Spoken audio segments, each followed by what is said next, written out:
கர்த்தர் நமக்கு கடந்த நாட்கள் எல்லாம் நமக்கு அவர் நல்லவராய் அவர் இருந்தார். ஹல்லேலூயா. நம் போக்கிலும் வரத்திலும் நம்மை பாதுகாக்கிற தேவனாய் அவர் இருந்தார். நம்மை குறித்து உன்னதமான திட்டங்களை தன்னுடைய உள்ளங்கையில் வரைந்து ஏற்ற வேளையில் கடந்த நாட்களில் நம்முடைய வாழ்க்கையில தன்னுடைய நன்மைகளை ஆசீர்வாதங்களை கர்த்தர் நம்முடைய வாழ்க்கையில கட்டளையிட்டு நல்ல தேவனாய் நம்முடைய வாழ்க்கையில வெளிப்பட்டார். ஆமீனை பார்த்தா கர்த்தர் ரொம்ப கெட்டவர்ன்றது போல இருக்குது. கர்த்தர் நல்லவர். ஆமென். பிப்ரவரி மாதத்தில் பிசாசு நம்மை பிணமாக்க நினைத்தான்.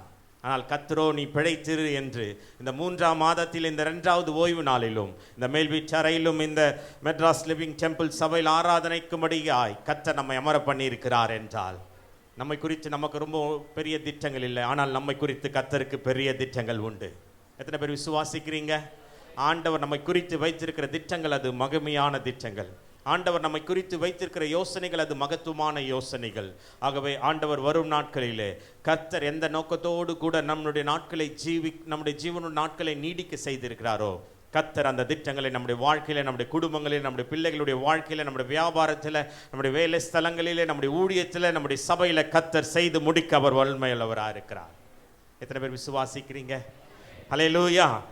நம்ம தான் ஆசீர்வதிக்கப்பட்ட ஜனங்கள். கர்த்தர் நம்மை தான் ஆராதிக்கும்படியாய், அவரை துதிக்கும்படியாய், அவர் நாமத்தை உயர்த்தும்படியாய் இந்த சென்னை பட்டணத்தில் கர்த்தர் நம்மை தெரிந்தெடுத்திருக்கிறார்.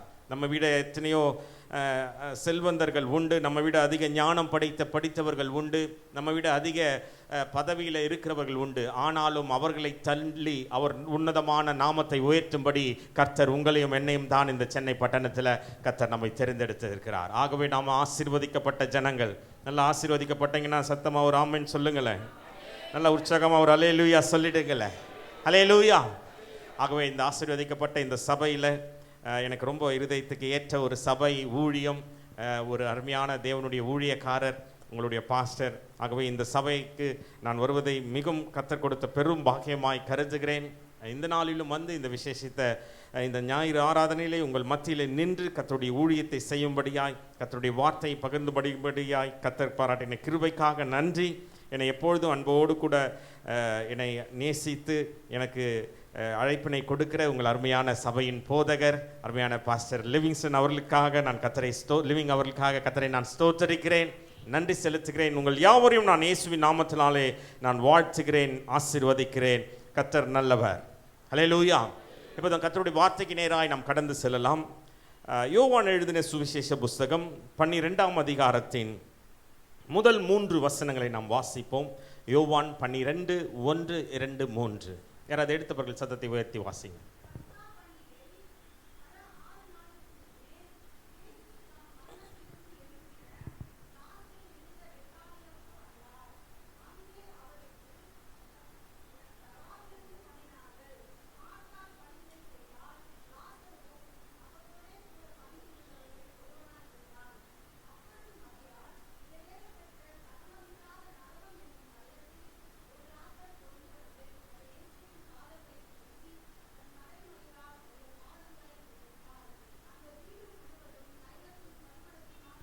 அந்த வீடு முழுவதும் தைலத்தின் பரிமளத்தினால் நிறைந்தது. கண்களை மூடி தலைகளை தாழ்த்தி ஒரு நிமிடம் மட்டும் நம்முடைய எண்ணங்கள், இருதயம், சிந்தனையை தேவனுடைய வார்த்தைக்கு நேர ஆயிற்றிருப்பி இந்த காலை வேளையிலும் மகிமையான தேவன் நாமம் தரிக்கப்பட்ட அவருடைய பிள்ளைகள் இந்த மேல் வீட்டு அறையில் ஒரு மனதோடு கூட அவருடைய நாமத்தின் கீழாய், அவருடைய நிழலில் அவருடைய வார்த்தைக்காய் வாஞ்சித்து அமர்ந்திருக்கிற நம் மத்தியில் அவருடைய வல்லமையுள்ள வார்த்தைகள் கட்டவிழ்க்கும்படியாய் ஆண்டவரை நோக்கி நாம் கேட்கப் போகிறோம். அப்பா, என்னோடு கூட நீங்கள் பேசுங்க ஆண்டவரே. உம்முடைய வார்த்தைக்காய் உம்முடைய பிள்ளைகள் நாங்கள் காத்து இருக்கிறோம் ஆண்டவரே. இந்த உலகத்தின் வார்த்தைகள் அல்ல ஆண்டவரே, எங்களை இந்த மனுஷருடைய வார்த்தைகள் அல்ல, உன்னதத்திலிருந்து உதிக்கிற சர்வ வல்லமையுடைய வார்த்தைகள் ஆண்டவரே எங்களுக்குள்ளாய் ஒரு உயிர் மீட்பை கொண்டு வரும் என்று விசுவாசிக்கிற ஒரு கூட்டத்து பிள்ளைகளாய் இந்த மெட்ராஸ் லிவிங் டெம்பிள் சபையில் இந்த ஞாயிறு ஆராதனையில் உம்முடைய வார்த்தையின் கீழாய் நாங்கள் அமர்ந்திருக்கிறோம். எங்கள் மத்தியில் உம்முடைய மகிமையான வார்த்தைகளோடு கூட நீர் வெளிப்படுவீராக. உம்முடைய வார்த்தையின் வல்லமைகளை நாங்கள் சுதந்தரித்துக் கொள்ள இந்த காலை வேளையிலே எங்களுக்கு நீர் கிருபை செய்வீராக. இந்த பலிபீடத்திற்கும் பரலோகத்திற்கும் ஒரு நேரடி தொடர்பு இந்த காலை வேளையிலே உண்டாகட்டும் என்று நாங்கள் ஜெபிக்கிறோம் ஆண்டவரே. ஒரு தீர்க்க தரிசனமான வார்த்தைகள், எங்களை பலப்படுத்துகிற அபிஷேகப்பட்ட வார்த்தைகள் இந்த பலிபீடத்திலிருந்து புறப்படுவதாக. வந்திருக்கிற பிள்ளைகள் ஒவ்வொருவரையும் உம்முடைய வார்த்தையினால் நீ நிரப்பும். என்னை மறைத்து உம்முடைய பிள்ளைகள் மத்தியிலே நீர் வெளிப்படும், நீர் பேசும், நாங்கள் கேட்கிறோம் இயேசுவின் மூலம் பிதாவே, ஆமென் ஆமென். கர்த்தர் நல்லவர். ஹல்லேலூயா. மீண்டும் உங்கள் ஒவ்வொருவருக்கும் இயேசுவின் நாமத்தினாலே நான் வாழ்த்துதலை கொண்டு வருகிறேன். வாசித்த இந்த வேத பகுதியிலே நடைபெற்ற சம்பவம் நாம் அநேக முறை நம்முடைய ஞாயிறு சிறுபள்ளியினுடைய ஆராதனையிலிருந்து நம்ம ஒவ்வொரு முறை கேட்கிற ஒரு சம்பவமாக இருந்தாலும், கர்த்தருடைய வார்த்தை எப்படிப்பட்டதா இருக்கிறது என்றால், கர்த்தருடைய வார்த்தை அது வைரத்திற்கு ஒப்பாய் இருக்கிறது. ஹல்லேலூயா. ஏன் தெரியுமா? வைரத்தின் விலை எப்படி நிர்ணயிக்கப்படுகிறது என்று நாம் பார்ப்போம் என்றால், ஒரு வைரத்தை விட இந்த வைரம் ஏன் இது ரொம்ப எக்ஸ்பென்சிவாக இருக்கிறது, இது ஏன் விலை குறைவாக இருக்கிறது என்றால், அந்த வைரத்தை விட இந்த வைரம் அது எத்தனை விதத்தில் வெட்டப்பட்டு, எத்தனை டைமென்ஷன்ல, எத்தனை பரிமாணத்தில் தன்னுடைய பிரகாசத்தை அது வெளிப்படுத்துகிறதோ அத்தனை விதத்தில் அந்த வைரத்தின் விலையும் விலையேற பெற்றதாக இருக்கிறது. ஆனால் அந்த காலை வேளையில் நான் விசுவாசத்தோடு கூட நம்பிக்கையோடு கூட சொல்ல முடியும், வைரத்தை பார்க்கிலும் கர்த்தருடைய வார்த்தை அது கோடி மடங்கு விலையேற பெற்றது. ஹல்லேலூயா. ஆகவே தான் திரும்ப திரும்ப கர்த்தருடைய வார்த்தைகளை, வசனங்களை நாம் வாசிக்கும் பொழுதும், அதை தியானிக்கும் பொழுதும், தேவனுடைய ஊழியக்காரர் மூலமாய், அந்த வார்த்தையின் மூலமாய் நம்ம தேவ செய்திகளை நாம் திரும்ப திரும்ப கேட்கும் பொழுதும், ஆண்டவர் அவருடைய வசனத்தின் மூலமாய், வார்த்தையின் மூலமாய் அவருடைய வெளிச்சங்களை, வெளிப்பாடுகளை, புதிய புதிய காரியங்களை புதிய புதிய நாட்களிலே பரிசுத்த ஆவியானவருடைய பிள்ளைகளுக்கு சொல்லிக் கொடுக்கிறவராய் அவர் இருக்கிறார். ஹல்லேலூயா. இந்த பஸ்கா 6 நாளைக்கு முன்பாய் இந்த பெத்தானியா என்ற கிராமத்திலே நடைபெற்ற இந்த சம்பவத்தின் மூலமாய் கர்த்தர் இந்த மார்ச் மாதத்தின் இந்த 2வது ஓய்வு நாளில் இந்த மெட்ராஸ் லிவிங் டெம்பிள் சபையில் ஆராதனையில் அமர்ந்து கொண்டிருக்கிற நம்மோடு கூட சில காரியங்களை பரிசுத்த ஆவியானவர் நம்மோடு கூட பேச விரும்புகிறார். எத்தனை பேர் ஆயத்தம் உள்ளவர்களா இருக்கிறீங்க? ஹல்லேலூயா. இந்த சம்பவத்தில் நம்ம பார்க்கிறோம், ஒரு வீட்டை குறித்து, ஒரு குடும்பத்தை குறித்து இந்த வசனம் 12ஆம் அதிகாரத்தில் இது சொல்லப்பட்டு இருக்கிறது. யாருடைய வீடு அப்படின்னு நீங்க பார்த்தீங்கன்னா, சில நாட்களுக்கு முன்பாக எங்கள் வீட்டில் ஒரு ஃபங்க்ஷன் நடந்துச்சு. அப்போ நான் என்னுடைய நண்பர்களை நான் இன்வைட் பண்ணியிருந்தேன், என் ஃப்ரெண்ட்ஸை இன்வைட் பண்ணியிருந்தேன். அதே போல் என்னுடைய ஒய்ஃப் அவர்களோடு கூட வேலை செய்கிற கொலீக்ஸ் அவங்க ஃப்ரெண்ட்ஸை இன்வைட் பண்ணியிருந்தாங்க. எங்கள் பிள்ளைகளும் அவங்களுடைய ஃப்ரெண்ட்ஸ் எல்லாம் அந்த ஃபங்க்ஷனுக்கு, ஒரு செலிப்ரேஷனுக்கு இன்வைட் பண்ணியிருந்தப்போ அவர்களுக்கெல்லாம் நாங்கள் லொக்கேஷன் அனுப்பிட்டோம். இதுதான் லொக்கேஷன், எங்கள் வீட்டுடைய லொக்கேஷன் அட்ரஸ் அப்படின்ட்டு அவர்களுக்கு நாங்கள் தனித்தனியாக அனுப்பிட்டோம். இப்போ வருகிறவரெல்லாம் என்ன பண்ணாங்கன்னா, வந்தாங்க. எங்கள் பக்கத்து வீட்டில் ஒரு அப்பார்ட்மெண்ட் இருக்குது. அந்த அப்பார்ட்மெண்ட்டில் ஒரு வாட்ச்மேன் இருப்பார். அப்போ அவரிடத்துல வந்து கேட்குறாங்க, இங்கே கிறிஸ்மஸ் வீடு எது அப்படின்னு கேட்டாங்கன்னா, அவர் வந்து இந்த வீடு தான் போங்க அப்படின்ட்டு எங்கள் வீடை காமிச்சாரு. என்னுடைய ஃப்ரெண்ட்ஸ் எல்லாம் வந்துட்டாங்க. இப்போ என்னுடைய மனைவியினுடைய நண்பர்கள் வந்து என்ன பண்ணாங்கன்னா, ராஜி கிறிஸ்மஸுடைய வீடு எதுங்க அப்படின்ட்டு அதே வாட்ச்மேன் கேட்டாங்க. அவர் அதே வீட்டுக்குள்ளே தான் அவங்களையும் அனுப்பிட்டாரு. அதே மாதிரி பிள்ளைகளுடைய பெயரை சொல்லி பிள்ளைகளுடைய ஃப்ரெண்ட்ஸ் வந்து கேட்குறாங்க, அதே வீட்டுக்கு தான், எங்கள் வீட்டுக்கு தான் அனுப்பினார். அப்படின்னா நாங்கள் இருக்கிற வீடு அது கிறிஸ்மஸுடைய வீடு, என் மனைவி ராஜினுடைய வீடு, என் பிள்ளைகளுடைய வீடு. ஏன் இதை சொல்கிறேன்னா, இந்த 12ஆம் அதிகாரத்தில் இந்த பெத்தானியாவிலே ஒரு குடும்பத்தை குறித்து, ஒரு வீட்டை குறித்து ஆண்டவர் சொல்லியிருக்கிறார் என்றால், அது யாருடைய வீடு அப்படின்னு பார்த்தீங்க என்றால், அது மார்த்தாளுடைய வீடு, இல்லை அது மரியாளுடைய வீடு, இல்லை அது லாசருடைய வீடு என்று அவர்கள் தனித்தனியாய் 3 பேருக்கும் வேற வேற வீடு அல்ல, இந்த 3 பேரும் இருக்கிற ஒரு வீடு தான் இந்த பெத்தானியாவிலே சொல்லப்பட்ட ஒரு வீடு. இது நாங்கள் பெரிய விஷயம், இதை போய் ரொம்ப தெளிவாக இழுத்து சொல்லிட்டு இருக்கிறீங்களே என்று சொல்லுவதற்கு முன்பாய் நான் ஒரு காரியத்தை உங்களுக்கு சொல்ல விரும்புகிறேன். என்னவென்றால், இந்த மார்த்தாள், இந்த மரியாள், இந்த லாசரு இருக்கிற ஒரு வீடு தான் அது ஒரு நிறைவான ஒரு வீடு. புரியுதோ புரியலையோ ஒரு ஆமென் மட்டும் சொல்லுங்களேன். ஹல்லேலூயா. ஏன் அப்படி சொல்றேன்னா, ஒரு சபை எப்படிப்பட்டதா இருக்க வேண்டும் என்றால், அது மார்த்தாளால் நிறைந்தப்பட்ட சபையா இருக்க வேண்டும், அது மரியாளால் நிரப்பப்பட்ட சபையா இருக்க வேண்டும், அது லாசரால் நிரப்பப்பட்ட ஒரு சபையா இருக்க வேண்டும். ஒரு ஊழியம் எப்படிப்பட்டதா இருக்க வேண்டும் என்றால், அந்த ஊழியத்தில் மார்த்தாள்கள் இருக்க வேண்டும், அந்த ஊழியத்தில் மரியாள்கள் இருக்க வேண்டும், அந்த ஊழியத்தில் லாசர்கள் இருக்க வேண்டும். ஒரு கிறிஸ்தவ குடும்பம் எப்படிப்பட்டதா இருக்க வேண்டும் என்றால், அங்கு மார்த்தாள் நிறைந்தவர்களாய், மரியாளால் நிரப்பப்பட்டவர்களாய், லாசரால் நிரப்பப்பட்டவர்களாக இருக்க வேண்டும். அதே போல ஒரு தனி நபர் கிறிஸ்தவனுடைய வாழ்க்கை எப்படிப்பட்டதா இருக்க வேண்டும் என்றால், அங்கு மார்த்தாள் காணப்பட வேண்டும், மரியாள் காணப்பட வேண்டும், அங்கு லாசரு காணப்பட வேண்டும். ஏன் அப்படி சொல்றோம்னா, வசனம் தெளிவாய் இந்த வாசித்த வசனங்கள் மூலமாய் நமக்கு தெளிவுபடுத்துகிறது. நமக்கு அந்த நபர்களுடைய, அந்த கதாபாத்திரங்களினுடைய பின்னணியில் நடக்கிற அவர்களுடைய சுபாவங்களை நமக்கு வேதம் தெளிவாய் நமக்கு சொல்லிக் கொடுக்கிறது. மார்த்தாள் அவள் பணிவிடை செய்கிறவளாய் அவள் காணப்படுகிறாள். மார்த்தாளுடைய வேலை அப்படின்னா, இயேசு அவங்க வீட்டுக்கு வரும் பொழுது மார்த்தாள், மரியாள் இயேசுனுடைய பாதத்தில் இருக்கும் பொழுது மார்த்தாள் என்ன பண்றாங்க, அவங்க போயிட்டு கிச்சனில் ரொம்ப பிஸியாக அவங்க மீனை வறுக்கிறாங்க, கறியை செய்கிறாங்க, பிரியாணியை கிண்டுறாங்க, ஏதோ ஒரு காரியத்தை அவங்க பணிவிடை செய்கிறவளாய் வேலை செய்கிறவளாக இருக்கிறாங்க. ஆனால் வாசித்த இந்த 12ஆம் அதிகாரத்தில் மரியாளை குறித்து சொல்லப்படுகிறது. மரியாள் தன்னிடத்தில் இருந்த விலையேற பெற்ற நலதம் என்னும் கரிமல தைலத்தை அவள் கொண்டு வந்து இயேசுவின் பாதத்தில் அவள் வைக்கிறாள். அவளுடைய சகோதரனாகிய லாசரு எப்படிப்பட்டவனாய் இருக்கிறான் என்றால், மரித்த லாசருவை உயிரோடு கொடுக எழுப்ப இயேசுவால் கூடும் என்று அநேக ஜனங்களுக்கு மத்தியில உயிர்த்தெழுந்த சாட்சியாய் லாசர் இருக்கிறான். ஒரு சபையில வேலை செய்கிற பணிவிடை செய்கிற மாற்றாள்கள் தேவை. ஒரு சபையில தன்னிடத்தில் இருக்கிற விலையேற பெற்றதை இயேசுவின் பாதத்தண்டையில கொண்டு வருகிற மரியாள்கள் தேவை. அந்த சபையில ஜீவனோடு கூட இயேசு அற்புதம் செய்கிறவர் என்று ஜீவனுள்ள சாட்சியான லாசருகளும் தேவை. மார்த்தாளால் மரியாளால் லாசருவால் நிரப்பப்பட்ட ஒரு சபைதான். மார்த்தாளால் மரியாளால் லாசருவால் நிரப்பப்பட்ட ஒரு ஊழியம் தான். மார்த்தாளால் மரியாளால் லாசருவால் நிரப்பப்பட்ட ஒரு கிறிஸ்தவ குடும்பம் தான். அது பரிபூர்ண நிறைவான ஒரு குடும்பமாக இருக்கிறது. அல்லேலூயா. பெத்தானியாவில் எத்தனை வீடுகள் இருந்தாலும் இந்த மார்த்தாள் மரியாள் லாசரு இருக்கிற வீட்டுக்கு தான் இயேசு வருகிறார். நான் சொல்றது எத்தனை பேருக்கு புரியுது? அல்லேலூயா. ஒரு வீட்டுக்கு இயேசு ஏன் வர்றாரு? பெத்தானியாவில் எத்தனையோ வீடுகள் இருந்தாலும் அந்த வீடை குறித்து பரிசுத்த ஆவியானவர் பரிசுத்த வேதாகமத்தில் பதிவு செய்யவில்லாமல் இந்த பெத்தானியாவில் இந்த மார்த்தாள் மரியாள் லாசரு இருக்கிற வீட்டை தான் ஆண்டவர் ஏன் அவர் செய்திருக்கிறார், நமக்கு தெளிவுபடுத்துகிறார் என்றால், இந்த மார்த்தாள்களால் நிரப்பப்பட்ட ஒரு ஊழியம் தேவை. ஆண்டவருக்கு ஊழியத்தில் மரியாளால் நிரப்பப்பட்டவர்கள் தேவை. ஒரு ஊழியத்தில் லாசருகளால் நிரப்பப்பட்டவர்களாய் அந்த ஊழியம் இருக்க வேண்டும் என்று தேவன் விரும்புகிறார். அப்படி மார்த்தாள் மரியாள் லாசரில் இருக்கிற சபையில் இயேசு அடிக்கடி வருகிறவராக இருக்கிறார். ராமன் சொல்லுங்கள. அல்லேலூயா. அதை விட இன்னும் ரொம்ப அழகானா, இந்த குடும்பத்தை இயேசு மிகவும் நேசிக்கிறவராக இருக்கிறார். அல்லேலூயா.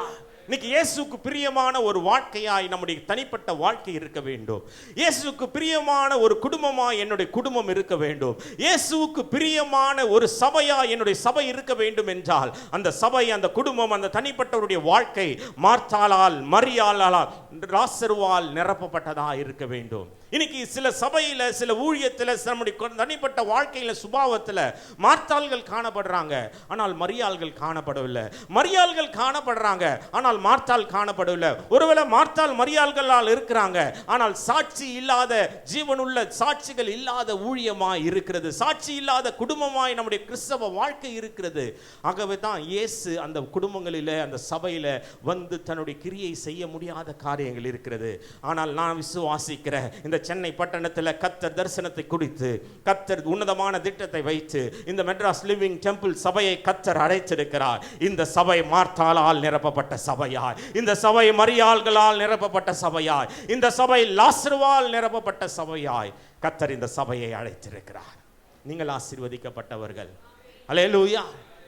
அல்லேலூயா.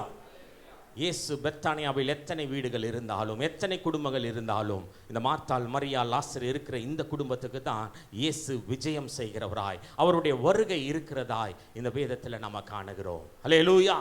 இந்த பஸ்கா பண்டிகை கொண்டாடுவதற்கான 6 நாட்களுக்கு முன்பாய் இந்த பெத்தானியாவில் இயேசு இந்த மார்த்தாள் மரியாள் லாசரு இருந்த இந்த வீட்டுக்கு வந்து வருகிறவராய் இந்த 12ஆம் அதிகாரத்தில் அவர் சொல்லப்பட்டிருக்கிறது. மார்த்தாள் அவள் பணிவிடை செய்து கொண்டிருக்கிறாங்க. இயேசு வர்றாருன்னா அவருடைய சீஷர்கள் வராங்க. சீஷர்கள் வராங்கன்னா ஒரு திரள் கூட்டம் அந்த இடத்துக்கு வர்றாங்க. அந்த குடும்பத்தில் நிறைவு இருக்கிறாங்க. அப்போ அவங்களுக்கு ஃபீஸ்ட், விருந்து செய்யணும், அவங்கள உபசரிக்கணும். கொஞ்சம் வேலை இல்லை, அது ஒரு பெரிய வேலை இல்லை. இன்னைக்கு விமன்ஸ் டே இல்லை, பெண்களை நாம் ரொம்ப கொண்டாடணும். எல்லாம் ஒரு கையை தட்டி நம்முடைய பெண்களுக்காய். அல்லேலூயா. இல்லை, நம்ம வீட்டுக்கு ஒரு தூணாய் அந்த பெண்கள் இருக்கிறாங்க. தாயாய், சகோதரியாய், மகளாய், மனைவியாய், பிள்ளைகளாய் அந்த அந்த பெண்கள் செய்கிற ஒரு, ஆண்டவர் நமக்கு ரொம்ப ஆசீர்வாதமாய் கொடுத்திருக்கிற ஒரு பாத்திரம் தான் பெண்கள்.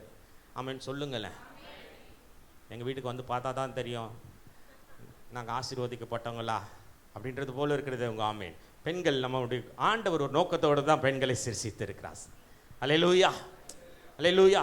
அவர்கள் ஆசீர்வதிக்க. வேதாகமத்தில் எங்கே எல்லாம் பெண்களுடைய கதாபாத்திரங்கள் சொல்லப்பட்டுள்ளோ அதெல்லாம் ரொம்ப பவர்ஃபுல்லாய் அவர்கள் ஜெபித்த ஜெபங்களுக்கு அவர்கள் பதிலை பெற்றுக்கொண்டவர்களாய், அவர்கள் எடுத்த பிரயாசத்திலே அவர்கள் வெற்றி சேர்ந்தவராய், தேவன் அநேக உன்னதமான திட்டங்களோடு கூட தான் ஸ்திரீகளை கர்த்தர் படைத்து அவர்களை உருவாக்கி அவர்களை பயன்படுத்தி இருக்கிறார். ஆகவே பெண்கள் ரொம்ப வீட்டில் அப்படியே இழுத்து போட்டு வேலை செய்கிறவங்க சிலவங்களை பார்த்துருப்போம். சபையில் அப்படியே பெண்கள் இழுத்து போட்டுட்டு வேலையை செய்கிறவர்களை நம்ம பார்க்குறோம். அப்படிப்பட்ட மாற்றாள்களால் நிரப்பப்பட்ட சபைகள் ஆசீர்வதிக்கப்பட்ட சபைகள். அல்லேலூயா. இப்போ என்னன்னா, மார்த்தாளுக்கு கொடுக்கப்பட்ட அழைப்பு, மார்த்தாளுக்கு கொடுக்கப்பட்ட பொறுப்பு என்னவென்றால், அவள் பணிவிடை செய்கிறவளாய், அவள் உதவி செய்கிறவளாய் அவள் அழைக்கப்பட்டிருக்கிறார்கள். ஆண்டவர் எப்பொழுதுமே செய்யும் பொழுது, அழைக்கும் பொழுது ஆண்டவர் அவர்களுக்குரிய திராணிக்கு தக்கதாய், அவர்களுக்குரிய பலத்தை தக்கதாக தான் ஆண்டவர் சில பொறுப்புகளை, சில தாளந்துகளை, சில காரியங்களை ஆண்டவர் கொடுத்து அவர் அழைக்கிறவராக இருக்கிறார். அல்லேலூயா. பணிவிடை செய்கிற மார்த்தாள்னோடனே அதெல்லாம் லேடிஸ் வேலை போலது அப்படின்னு பிரதர்ஸ் நீங்கள் அமைதியாக இருந்திருக்கக்கூடாது. ஒரு சபையில் கர்த்தர் நம்மை மார்த்தாளாய் சில வேலை செய்கிற பொறுப்புகளை கர்த்தர் நமக்கு கொடுத்து அழைத்திருப்பார். நமக்கு என்ன கொடுக்கப்பட்டிருக்கிறதோ அந்த காரியங்களில், அந்த பொறுப்பில், அந்த ஊழியத்தில் நாம் உன்னதமாக இருக்க வேண்டும் என்று தேவன் விரும்புகிறவராக இருக்கிறார். அல்லேலூயா. வேதத்தில் நம்ம பார்க்கிறோம்ல, ஒரு இடத்துல என்னன்னா, ஒரு எஜமான் தூர தேசத்துக்கு போகும் பொழுது 3 வேலைக்காரர்களை அழைத்து அவங்க கையில் ஒரு கையில், ஒருத்தர் கையில் எத்தனை தாளந்து கொடுக்குறாரு சொல்லுங்களேன்? 2 தாளந்து 5 தாளந்து, 1 தாளந்து 2 தாளந்து 5 தாளந்து கொடுக்குறாரு. இப்போ என்ன விசேஷம்னா, இப்போ 1 தாளந்து வாங்கினவனுக்கு கொஞ்சம் 5 தாளந்து வாங்கினவனு பார்த்தா என்னவா இருக்கும்? பொறாம தான் இருக்கும். சொல்ல மாட்டீங்களே, அப்படிதான் இல்லை? அவனுக்கு மட்டும் ஏன் 5, எனக்கு ஒன்றே ஒன்று கொடுத்துருக்கிறாரு. ஆண்டவருக்கு யார் யாருக்கு என்ன கொடுக்க வேண்டும் என்று அவருக்கு நல்லா தெரியும். எத்தனை பேர் விசுவாசிக்கிறீங்க? ஏனென்றால் அவர் எந்த காரியத்தை செய்தாலும் அவர் முட்டாள்தனமான காரியங்களை அவர் செய்வதில்லை. ஆண்டவருக்கு ஒரு நல்ல ஒரு நாமம் உண்டு, அவர் சர்வ ஞானம் உள்ள தேவன். ஹல்லேலூயா. அவர் நம்முடைய வாழ்க்கையில் பேசுகிற காரியமாக இருந்தாலும் சரி, நம்முடைய வாழ்க்கையில் கொடுக்கிற காரியமாக இருந்தாலும், நம்முடைய வாழ்க்கையில் அவர் செய்கிற எல்லா காரியமும் அது ஞானம் உள்ள திட்டங்களாக இருக்கிறது. இப்போ ஒருத்தர் கையில் 1 தாளந்து, ஒருத்தர் கையில் 2 தாளந்து, ஒருவர் கையில் 5 தாளந்து கொடுத்திருக்கிறார். இதில் என்ன விசேஷம் அப்படின்னா, நீங்கள் நல்லா இந்த விஷயத்தை புரிஞ்சுக்கணும். என்னவென்றால், ஒருவர் கரத்தையும் ஆண்டவர் வெறுமையாய் விடுவதில்லை. நான் சொல்கிற வார்த்தை எத்தனை பேருக்கு புரியுது? அல்லேலூயா. அல்லேலூயா. எல்லார் கையிலும் ஏதோ ஒன்றை கர்த்தர் கொடுத்து விட்டு தான் அவர் கடந்து செல்கிறார்.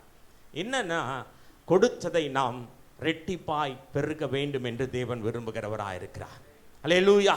அப்படி நம்ம கையில் ஆண்டவர் ஒரு ஊழியத்தை கொடுத்திருக்கிறார், ஒரு பொறுப்பை கொடுத்திருக்கிறார் என்றால், அது நிமித்தம் ராஜ்யத்திற்கென்று நாம் பிரயோஜனப்பட வேண்டும். ஆமென் சொல்லிடுங்களேன்.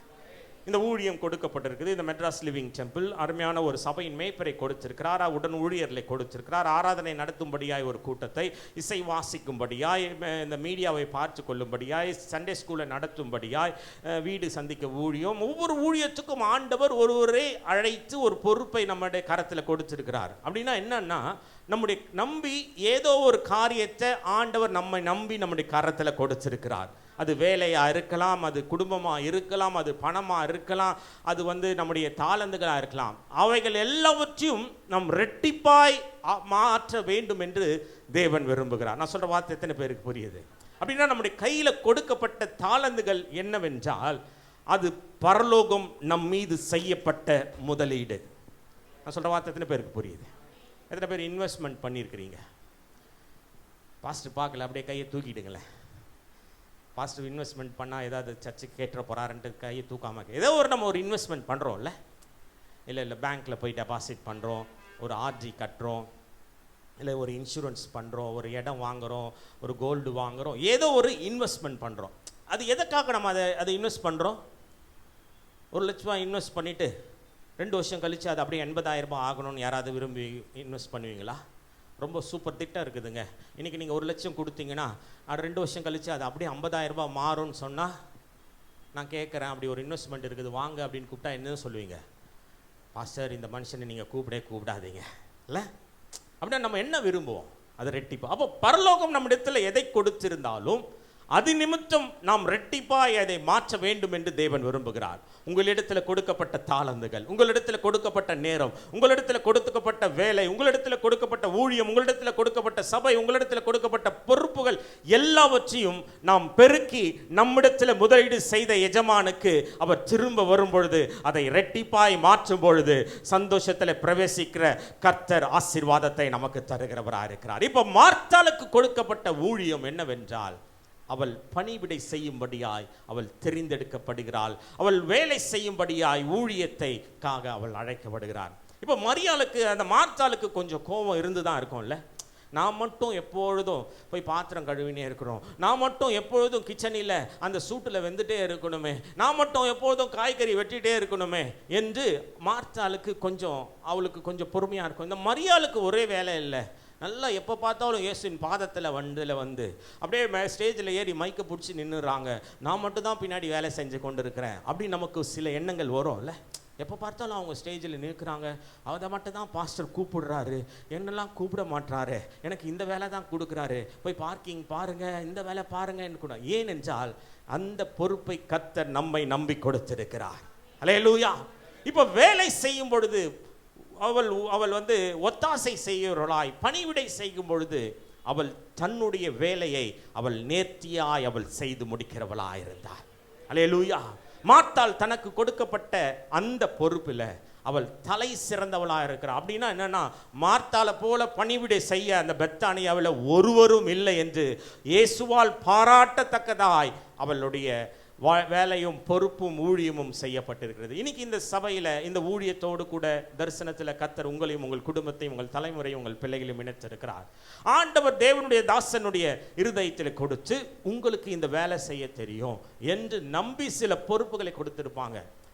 ஏதோ ஒரு நம்ம உடல் உழைப்பை செய்தோ இல்லை நம்முடைய நேரத்தை செலவிட்டோ நம்ம கொஞ்சம் கடினப்பட்டோ சில காரியங்களை செய்யும்படியான சில பொறுப்புகள் நம்முடைய ஒருவேளை இந்த சபையில் உங்களுக்கு கொடுக்கப்பட்டிருந்தாலும் அது உங்களுக்கு உங்கள் போதகர் கொடுத்ததில்லை, கர்த்தர் உங்களுக்கு கொடுத்த பொறுப்பாய் நீங்களே இருக்க வேண்டும். அல்லேலூயா, அல்லேலூயா. சபையில் எந்த ஊழியத்தை கொடுத்தாலும் அதை உன்னதத்தோடு கூட நாம் செய்து முடிக்கிறவர்களாய் நாம் இருக்க வேண்டும்.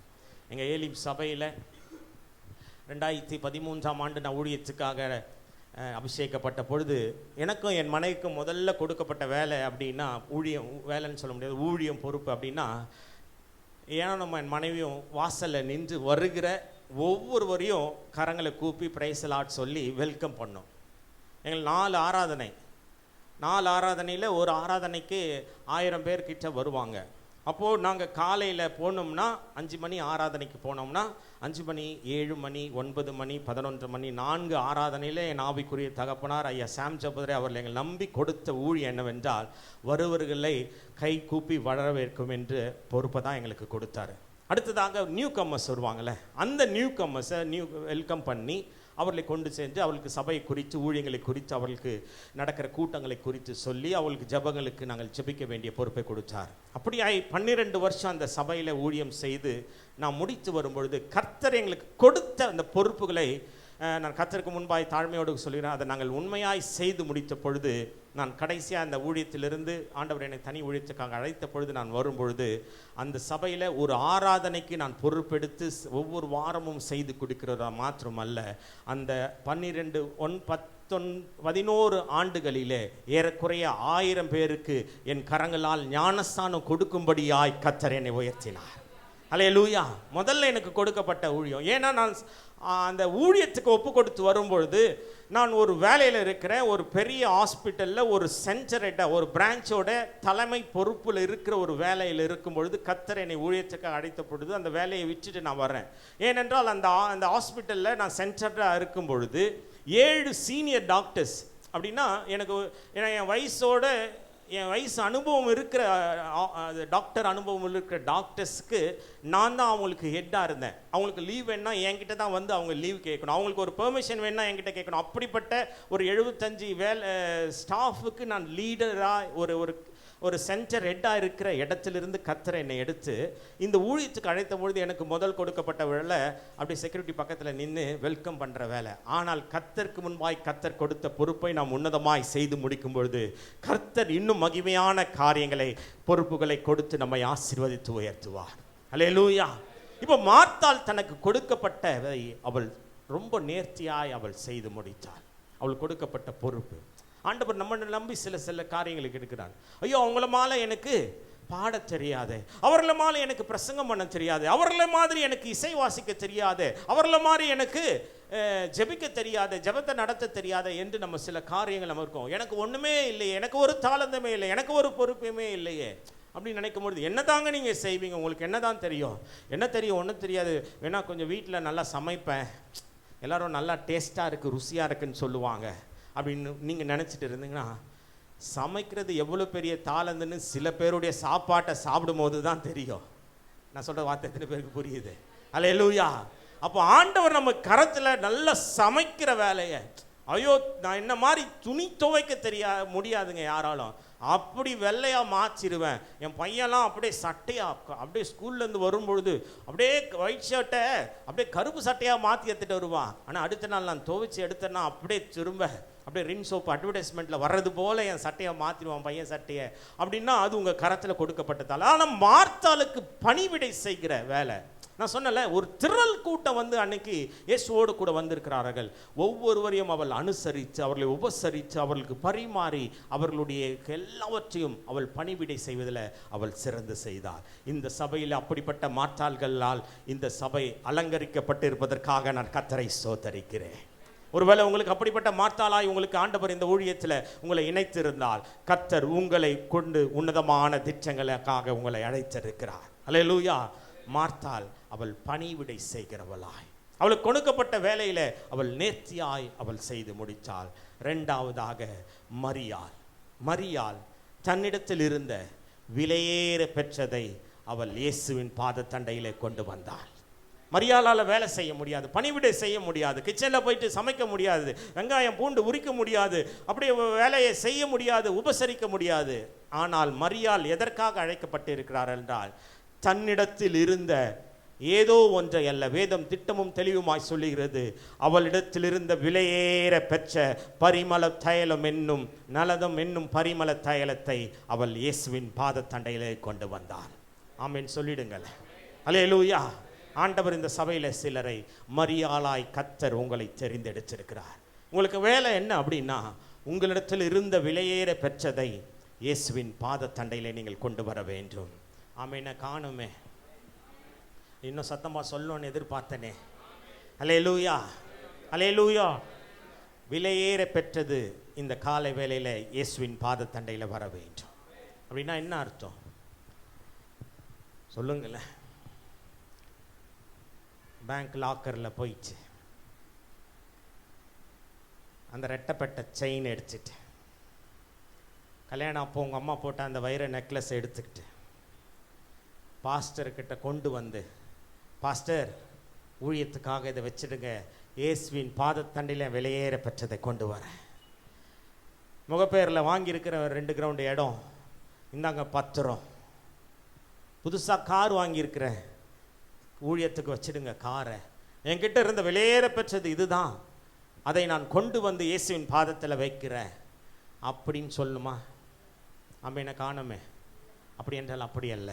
அப்படின்னா என்னவென்றால், இந்த உலகத்தில் நாம் சிலவற்றை விலையேற பெற்றதாய் நாம் அனுசரித்து, சிலதை விலையேற பெற்றதாய் நாம் கொண்டாடி கொண்டிருக்கிறோம். என் படிப்பு எனக்கு விலையேற பெற்றது, நான் இருக்கிற பதவி எனக்கு விலையேற பெற்றது, நான் செய்து கொண்டிருக்கிற வேலை எனக்கு விலையேற பெற்றது, நான் செய்து கொண்டிருக்கிற வியாபாரம் எனக்கு விலையேற பெற்றது, என் வீட்டில் இருக்கிற காரு, என் வீடு, என் ஆஸ்தி, என்னுடைய நிலம், என்னுடைய சொத்துக்கள், என்னுடைய நகைகள், என்னுடைய பொக்கிஷங்கள் என்று நான் எதை விலையேற பெற்றதாய் கொண்டாடி கொண்டிருக்கிறேனோ அவைகளை பார்க்கிறோம் இயேசுவின் பாதம் எனக்கு விலையேற பெற்றது என்று நம்முடைய இருதயங்கள் மாற வேண்டும். ஆமென் சொல்லுங்கள். அல்லேலூயா. இந்த உலகத்தில் சிலது நமக்கு விலையேற பெற்றது இருக்கிறது உண்மைதான். ஆஸ்தி நமக்கு முக்கியம், பணம் நமக்கு முக்கியம், பேங்க் பேலன்ஸ் நமக்கு முக்கியம், வீடு நமக்கு முக்கியம், வாகனங்கள் நமக்கு முக்கியம், வியாபாரம் நமக்கு முக்கியம், வேலை நமக்கு முக்கியம் தான். ஆனால் அதை பார்க்கிறோம் என் இயேசுவின் பாதம் எனக்கு விலையேற பெற்றது என்று நம்முடைய இருதயங்கள் மாற வேண்டும். ஆமென் சொல்லிடுங்கள். அல்லேலூயா. பாஸ்டர் விசேஷ மீட்டிங் வச்சிருக்கிறாரு வீக் டேஸில், வேலையை விட்டுட்டு நான் எப்படி வர முடியும்? பெர்மிஷன் போட்டுட்டு எப்படி வர முடியும்? லீவு போட்டால் லாஸ் ஆஃப் பே ஒரு நாளைக்கு எவ்வளவு தெரியுமா? லாஸ் ஆஃப் பே 3000 ரூபாவா, இல்லை ஒரு நாள் சம்பளம் 4000 ரூபாவா, இல்லை 10,000 ரூபாவா, ஆனால் அதை பார்க்கிலும் இயேசுவின் பாதம் எனக்கு பெரியது என்று நீங்கள் நினைத்து வர வேண்டும் என்று தேவன் எதிர்பார்க்கிறார். அல்லேலூயா. விலையேற பெற்றது இந்த உலகத்தில் இருக்கவைகளை பார்க்கிலும் என் இயேசுவின் பாதம் எனக்கு விலையேற பெற்றது. ராமன் சொல்லுங்கள். தேவனுடைய சமூகத்திற்கு வருவது, தேவனுடைய நிழலில் அமர்வது, தேவனுடைய சபைக்கு வருவது, தேவனுடைய நாமத்தை உயர்த்துவது, தேவனுடைய பாதத்தில் இருப்பது தான் இந்த உலகத்தில் எனக்கு எல்லாவற்றையும் பார்க்கிலும் எனக்கு விலையேற பெற்றது. என் குடும்பத்தை பார்க்கிலும், என் வியாபாரத்தை பார்க்கிலும், என் வேலையை பார்க்கிலும், என்னுடைய பணத்தை பார்க்கிலும் இயேசுவின் பாதம் எனக்கு விலையேற பெற்றது என்று நம்முடைய இருதயங்கள் மாற வேண்டும் என்று தேவன் எதிர்பார்த்து கொண்டிருக்கிறார். எதை நம்ம விலையேற பெற்றதை நம்ம கொண்டாடி கொண்டிருக்கிறோம். வேலை, பாஸ்டர் எனக்கு வேலை கிடைக்கல, பாஸ்டர் ஜெபம் பண்ணுறாரு, ஆண்டவர் உங்களுக்கு வேலை கொடுக்குறாரு. அடுத்த 2 மாதத்தில் சண்டே சர்வீஸ்க்கு ஆளை காணும். பாஸ்டர் மண்டே ஃபோன் பண்ணி எங்கன்னப்பா சர்ச்சு பக்கம் ஆளை காணும், பாஸ்டர் புது வேலை, சண்டேவும் டியூட்டி வச்சிடுறாங்க, சாட்டர்டே நைட்டு இது லேட் நைட் ஆகிடுச்சு, காலையில் எஞ்சிக்க முடியல, என்னால் சர்வீஸ்க்கு வர முடியல. இல்லை, வேலையை பார்க்கிலும் உனக்கு தேவனுடைய பாதம் முக்கியமாக இருக்க வேண்டும். ஆமென் சொல்லிடுங்கள். அல்லேலூயா. ஐயோ சிக்கன் கடையை கொடுத்துட்டார் ஆண்டவர் எனக்கு, ஞாயிற்றுக்கிழமை தான் வியாபாரம் ஆகும், இல்லை ஞாயிற்றுக்கிழமை தாங்க கறி வாங்க வருவாங்க, இல்லை வியாபாரமாகும், சில ஆயிரங்கள் எனக்கு வருமானம் வரும், ஆனாலும் அதை பார்க்கலும் ஞாயிற்றுக்கிழமையில் ஓய்வு நாளில் தேவனுடைய பாதத்தில் வருவதை நான் விலையேற பெற்றதாய் நான் கருதுகிறேன். ஆமென் சொல்லிடுங்கள். கர்த்தருடைய ஊழியத்தில் இணைந்திருப்பது தான் எனக்கு விலையேற பெற்றது. இந்த உலகத்தின் நேரங்களில் செலவிடதை பார்க்கிலும் உன்னதமான தேவனுடைய இயேசுவின் பாதத்தில் அமர்வதை நான் விலையேற பெற்றதாய் நான் கருதுகிறேன். அல்லேலூயா, அல்லேலூயா. அக்டோபர் மாதம் ஊழியத்துக்காக UAE போயிருந்தேன், துபாய் தேசங்களுக்கு. அப்போ ஒரு 10 நாள் ஊழியம் 2 வாரங்களுக்கு போயிருந்தப்போ ஃபஸ்ட் வீக்கெண்ட்லாம் மீட்டிங் முடிஞ்சிடுச்சு. அப்போ அடுத்த எனக்கு ஃப்ரைடே சாட்டர்டே சண்டே தான் அங்கே மீட்டிங்கு அபுதாபியில். அப்போ நான் துபாயில் இருக்கும் பொழுது எனக்கு தேர்ஸ்டே ஒரு வீட்டில் இருந்து இங்கே சென்னையிலேருந்து ஃபோன் வருது. என் மகளுக்கு, என் 10 வயது மகளுக்கு ஒரு சிவியர் ஹெட்டேக், அப்படியே தலைவலி, தாங்கி கொள்ள முடியாத ஒரு தலைவலி. அப்போ என் மகக்கிட்ட நான் ஃபோனை கொடுங்க அப்படின்னு கேட்கும்போது என் மக டேடி அப்படின்னு கதறி அழுறா. அப்படியே அடி வயிற்றில் கிழிக்கிறது போல என் கூக்குரலோடு அவளால் தாங்கி கொள்ள முடியாத ஒரு தலைவலி. அப்போ என் மனைவியும் மகனும் என் மகளை ஒரு ஹாஸ்பிட்டலுக்கு அவளை கூட்டிகிட்டு போனாங்க. அப்போது டாக்டர் அவளை தலைவலியை பார்த்த உடனே MRI ஸ்கேன் எடுக்க சொன்னார். இப்போ MRI ஸ்கேன் எடுத்த உடனே அதனுடைய ரிப்போர்ட் வந்தது, என் மகளுக்கு பிரெயினில் ஒரு நர்வ், அந்த நர்வில் வந்து ஒரு ஹை ப்ரெஷர் வந்து அங்கே தாக்கி கொண்டு இருக்கிறது. அந்த ப்ரெஷரை உடனே ரெடியூஸ் பண்ணணும், இல்லைனா ரொம்ப கிரிட்டிக்கல் ஆகிடும் அப்படின்னு சொல்லிட்டு உடனே ICUக்கு அவளை ஷிஃப்ட் பண்ணாங்க. நான் துபாயில் இருக்கிறேன். அந்த தேர்ஸ்டே, ஃப்ரைடே எனக்கு மீட்டிங், சாட்டர்டே எனக்கு மீட்டிங், சண்டே ஒரு சர்வீஸ் இருக்கிறது. நான் முடிச்சுட்டு மண்டே ரிட்டர்ன் டிக்கெட்டை புக் பண்ணியிருக்கிறேன். இப்போ அங்கே என்னால் உட்கார முடியல. என் சின்ன பிள்ளை இங்கே போராடி கொண்டு இருக்கிறா, ICUவில் இருக்கிறா, கதறி கொண்டு இருக்கிறா, நான் என்ன செய்ய முடியும் அப்படின்னு சொல்லிட்டு என்னுடைய டிக்கெட்டை நான் தேடுறேன். தேர்ஸ்டே கிடைக்கல, ஃப்ரைடே தான் எனக்கு ரிட்டர்ன் டிக்கெட் கிடச்சிச்சு. ரிட்டர்ன் டிக்கெட் போட சொல்லிட்டேன். அப்புறம் நான் அமர்ந்திருக்கும் பொழுது எனக்குள்ளாய் அந்த பாஸ்டர்கிட்டே அபுதாபிக்கு ஃபோன் பண்ணி சொல்லிட்டேன், என் டாக்டர் சிக்காக இருக்கா பாஸ்டர், எனக்கு என்ன பண்ணுறதுன்னு தெரியல. அப்போ பாஸ்டர் சொன்னார், நீங்கள் யோசிச்சுட்டு சொல்லுங்கள் பாஸ்டர், ஒருவேளை நீங்கள் போகிறதுனாலும் போகலாம், நம்ம இதை நெக்ஸ்ட் மந்த்து அடுத்த மாதத்தில் கூட நம்ம இந்த மீட்டிங்கை போஸ்ட்பான் பண்ணிக்கலாம், இல்லை ஒருவேளை நீங்கள் என்ன சொன்னீங்கனாலும் அது ஓகே அப்படின்னு சொல்லிட்டாரு. அப்போ நான் ஒரு நண்பருடைய வீட்டில் இருந்தேன். அப்போ அந்த வீட்டில் நான் தனிமையில் ஆண்டவரிடத்தில் நான் ஜெபித்த பொழுது, ஆண்டவரே எனக்கு இப்படி நிலைமை இருக்கிறது, நான் இங்கே இருக்கிறேன், என் மகன் அங்கே துடிச்சு கொண்டு இருக்கிறா, ICUவில் இருக்கிறா, அவளுக்கு அந்த ஃப்ரைடே ஒரு தேட்டருக்கு கொண்டு போய் ஒரு ப்ரொசீஜர் செய்து அந்த ப்ரெஷரை குறைக்கணும் அப்படின்னு டாக்டர் சொல்லிட்டாங்க. இது நான் கேள்விப்படாத ஒரு டிசீஸாக இருக்கிறதே, ஒரு சிக்னஸாக இருக்கிறது. இது எப்படி என் ஒய்ஃபும் பிள்ளையும் தனியாக இருக்கிறாங்க, அங்கே பண தேவை இருக்கிறது, அது என்ன பண்ணுவாங்கன்னு தெரியலையே அப்படின்னு நான் ஆண்டவரிடத்தில் ரொம்ப கதறி நான் ஜெபித்த பொழுது, ஜெபத்தின் முடிவில் ஆண்டவர் தெளிவாக என்கிட்ட ஒரு வார்த்தை பேசினார். You do my work here, I'll take care of your daughter there. அல்லேலூயா. நீ எந்த இடத்துல என்னுடைய ஊழியத்தில் என் பாதத்தண்டையில் நீ அமர்ந்து ஊழியத்தை செய்யு, நான் அங்கே உன் மகளை நான் பார்த்து கொள்ளுகிறேன். ஆண்டவர் சொன்ன உடனே எனக்குள்ளாய் ஒரு புது பலன் வந்துடுச்சு. ஆண்டவருடைய வார்த்தையை நம்பினேன். அப்படியே நான் என்ன பண்ணேன்னா, இந்த ஃப்ரைடே போட்ட டிக்கெட்டை அப்படியே நான் சண்டேக்கு மாற்றிட்டு அந்த பாஸ்டர்கிட்ட சொல்லிட்டேன், பாஸ்டர் எனக்கு நான் வந்துடுறேன், நான் சாட்டர்டே சண்டே உங்கள் இடத்துல வந்து நான் ஊழியம் செய்கிறேன் அப்படின்னு நான் அந்த பாஸ்டர்கிட்ட சொல்லிவிட்டு என் ஒய்ஃப்க்கு ஃபோன் பண்ணேன். என் ஒய்ஃப் சொன்னாங்க, நீங்கள் ஒன்றும் கவலைப்படாதீங்க, நான் பார்த்துக்கிறேன், நீங்கள் ஊழியத்தை முடிச்சுட்டு நீங்கள் வாங்க, நீங்கள் என்ன நடக்கும்னு பார்த்துக்கலாம், ஆண்டவர் இருக்கிறார் அப்படின்னு சொல்கிறாரு. அப்படியே என் மகள் ஐசியூவில் இருக்கிறா. ஐசியூவில் இருக்கும்போது எனக்கு வீடியோ காலில் என் மகள் வந்துட்டு என் மகள் சொன்ன வார்த்தை, டாடி நீங்கள் அங்கே மினிஸ்ட்ரி நீங்கள் முடிச்சுட்டே வாங்க, நான் இங்கே பத்திரமா இருக்கிறேன், நீங்கள் கவலைப்படாதீங்க அப்படின்னு என் மகள் சொன்ன அந்த வார்த்தையை அடையாளமாக எடுத்துட்டு நான் தொடர்ந்து அங்கே ஊழியம் செய்தேன். என்ன நடந்தது தெரியுமா? வேலைக்கிழமை என் மகளை ஐசியூவில் அட்மிட் பண்ணாங்க, வெள்ளிக்கிழமை என் பிள்ளைக்கு அங்கே ப்ரொசீஜர் சொன்னாங்க, சாட்டர்டே மார்னிங் ரிசல்ட் வந்தது. எல்லா ரிசல்ட்டும் அது நில்லாய் ஆகி அந்த பிரஷர் ஜீரோவாய் கர்த்தர் மாற்றினார். ஹல்லேலூயா. என் குடும்பம் எனக்கு முக்கியம் தான், என் பிள்ளை எனக்கு முக்கியம் தான், என் மகளுடைய அழுகை எனக்கு முக்கியம் தான், அவளோடு கூட நான் தகப்பனாய் நிற்க வேண்டியது எனக்கு முக்கியம்தான். அதை தாண்டி அதை பார்க்கிலும் இயேசுவின் ஊழியத்தை செய்கிற இயேசுவின் பாதத்தில் நான் நிற்பேன் என்று அன்று வைராக்கியமாக நான் ஒரு தீர்மானம் எடுத்த பொழுது கர்த்தர் எண்ணி 24 மணி நேரத்துக்குள்ளாய் என்னுடைய மகளுடைய வாழ்க்கையில் கர்த்தர் சுகவீனத்தை மாற்றி அற்புதம் செய்தார். ஹல்லேலூயா. அந்த சாட்டர்டே மீட்டிங் அங்கே அபுதாபி ஏஜி சபையில், ஒரு பெரிய சபையில் கர்த்தர் இதுவரை காணாத ஒரு மகிமையான ஒரு ஊழியமாய், ஒரு அற்புத ஆராதனையாய் கர்த்தர் அநேகருக்கு விடுதலையை, அநேகருக்கு சுகத்தை அந்த அடியனை கொண்டு கர்த்தர் அந்த ஊழியத்தை வெற்றிகரமாய் ஒரு மகிமையாய் கர்த்தர் நடத்தினார். ஃப்ரைடே அந்த ப்ரொசீஜர் பண்ணாங்க. சாட்டர்டே என் பிள்ளைக்கு எல்லாம் நில்ல ஆயிடுச்சு, அவள் நார்மல் வார்டுக்கு வந்துட்டா.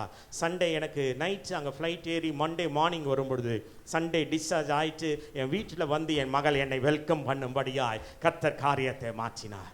தேவனுடைய சமூகம் தான், தேவனுடைய பாதம் தான், இயேசுவின் பாதம் தான் எனக்கு இந்த உலகத்தில் இருக்கவைகளை பார்க்கிலும் எனக்கு விலையேற பெற்றது. எத்தனை பேர் சொல்ல முடியும்? ஹல்லேலூயா, ஹல்லேலூயா. மரியாள் தன்னிடத்தில் இருந்த விலையேற பெற்ற நலதம் என்னும் பரிவாசனையால் நிறைந்த பரிமள தைலம். நான் சொல்ற வார்த்தை என்ன தெரியுமா? அவள் கொண்டு வந்த அந்த இது என்ன என்று சாதாரண சொல்ல, முதலாவதாக அது விலையேற பெற்றது. சொல்லுங்களேன், அது ரொம்ப எக்ஸ்பென்சிவ், விலையேற பெற்றது. ஆண்டவருக்கு நம்ம எதை கொண்டு வந்தாலும் அது விலையேற பெற்றதாய் கொண்டு வர வேண்டும். ஆண்டவருக்கு என்று நம்ம எதை கொடுத்தாலும் அது விலையேற பெற்றதாய் இருக்க வேண்டும் என்று தேவன் விரும்புகிறார். அல்லேலூயா. சும்மா தேடிக்கொண்டு ஏதோ ஒரு கடமைக்காக கொடுக்கிறோம், ஏதோ கடமைக்காக செய்கிறோம் இல்லை. ஆண்டவருக்கு நம்ம எதை செய்தாலும் அது விலையேற பெற்றதாய் இருக்க வேண்டும் என்று நாம் தீர்மானிக்க வேண்டும். ஆண்டவருக்கு நான் கொடுத்தாலும் சரி, ஆண்டவருக்கு நான் எதை செய்தாலும் சரி, என்னிடத்தில் எது விலையேற பெற்றதாக இருந்தாலும் அதை நான் இயேசுவின் பாதத்தண்டையில் கொண்டு வருகிறேன். அல்லேலூயா. இன்னைக்கு நான் வேலையை தான் நான் விலையேற பெற்றதாய் கொண்டாடி கொண்டிருக்கிறேன். என்னுடைய வருமானம், என் சம்பளத்தை தான் நான் விலையேற பெற்றதாய் நான் கொண்டாடி கொண்டிருக்கிறேன். என்கிட்ட இருக்கிற காரை தான் நான் விலையேற பெற்றதாய் கொண்டாடி கொண்டிருக்கிறேன். நான் வசித்து கொண்டிருக்கிற என்னுடைய வீடு ஆஸ்தியை தான் நான் விலையேற பெற்றதாய் கொண்டு வந்து கொண்டிருக்கிறேன். ஒருவேளை நம்ம விலையேற பெற்றதாய் நம்ம இதுவரை எதை கொண்டாடி கொண்டிருக்கிறோமோ அதை பார்க்கிறோம். என்னைக்காக தன்னுடைய கடைசி சொட்டு இரத்தத்தையும் கல்வாரியில் சிந்தி விலையேற பெற்ற ஜீவனை கொடுத்து பலியாகி என்னை மீட்டெடுத்த இயேசுவின் பாதம் எனக்கு விலையேற பெற்றது என்று நாம் தீர்மானிக்கும் பொழுது கர்த்தர் நம்முடைய வாழ்க்கையில இன்னும் மகிமையான காரியங்களை செய்வார். அல்லேலூயா. அது ரொம்ப சுத்தமானதா, என்ன சொல்றாங்க, கலங்கம் இல்லாத ஒரு ஆமென் சொல்லிடுங்களேன். அல்லேலூயா. இயேசுவின் பாதத்தண்டையில் நம்ம எதை கொண்டு வந்தாலும் அது விலையேற பெற்றதாக இருக்க வேண்டும். ரெண்டாவது, அது கலங்கம் இல்லாததாக இருக்க வேண்டும். அப்படின்னா அது ஒரு பியூரிட்டி ஆண்டவர் நம்ம இடத்துல எதிர்பார்க்கிறார். நம்ம எதை செய்தாலும் அது ரொம்ப பரிசுத்தமாக இருக்கணும், ரொம்ப சுத்தமாக இருக்கணும், அதில் எந்த ஒரு கலப்படமும் இருக்கக்கூடாது. அப்படின்னா நம்முடைய ஆராதனைகளில் எந்த ஒரு உலக பிரகாரமான காரியங்களும் கலந்து விடக்கூடாது. அப்படின்னா நமக்கும் ஆவியானவருக்கும், ஆவியாக இருக்கிற தேவனை ஆவியோடு கூட உண்மையோடு கூட நான் ஆராதிக்கும் பொழுது, தொழுது கொள்ளும் பொழுது என்னுடைய ஆராதனையில் எந்த உலக பிரகாரமான காரியங்களையும் இணைத்து நான் பரிசுத்த தேவனை நான் ஆராதிக்க கூடாது. நான் சொல்கிற வார்த்தை எத்தனை பேருக்கு புரியுது? அல்லேலூயா. யூடியூப்பில் பார்க்குறோம்ல, ஆராதனையில் வந்து சினிமா பாட்டு பாடுறான்ல துணிகரமாக, மலேசியாவில் வந்து கெட்ட வார்த்தை பேசுகிறான், பலிபீடத்தில் நின்று ஆராதனையில் வந்து சினிமா கலந்துடுச்சு, உலக பிரகாரமான காரியங்கள் கலந்துடுச்சு. ஆனால் ஆண்டவர் நம்ம இடத்துல எதிர்பார்க்கிற ஒரு காரியம், மரியாள் இயேசுவின் பாதத்தண்டையில் கொண்டு வந்த தைலம் அது கலங்கமில்லாததாக இருந்தது.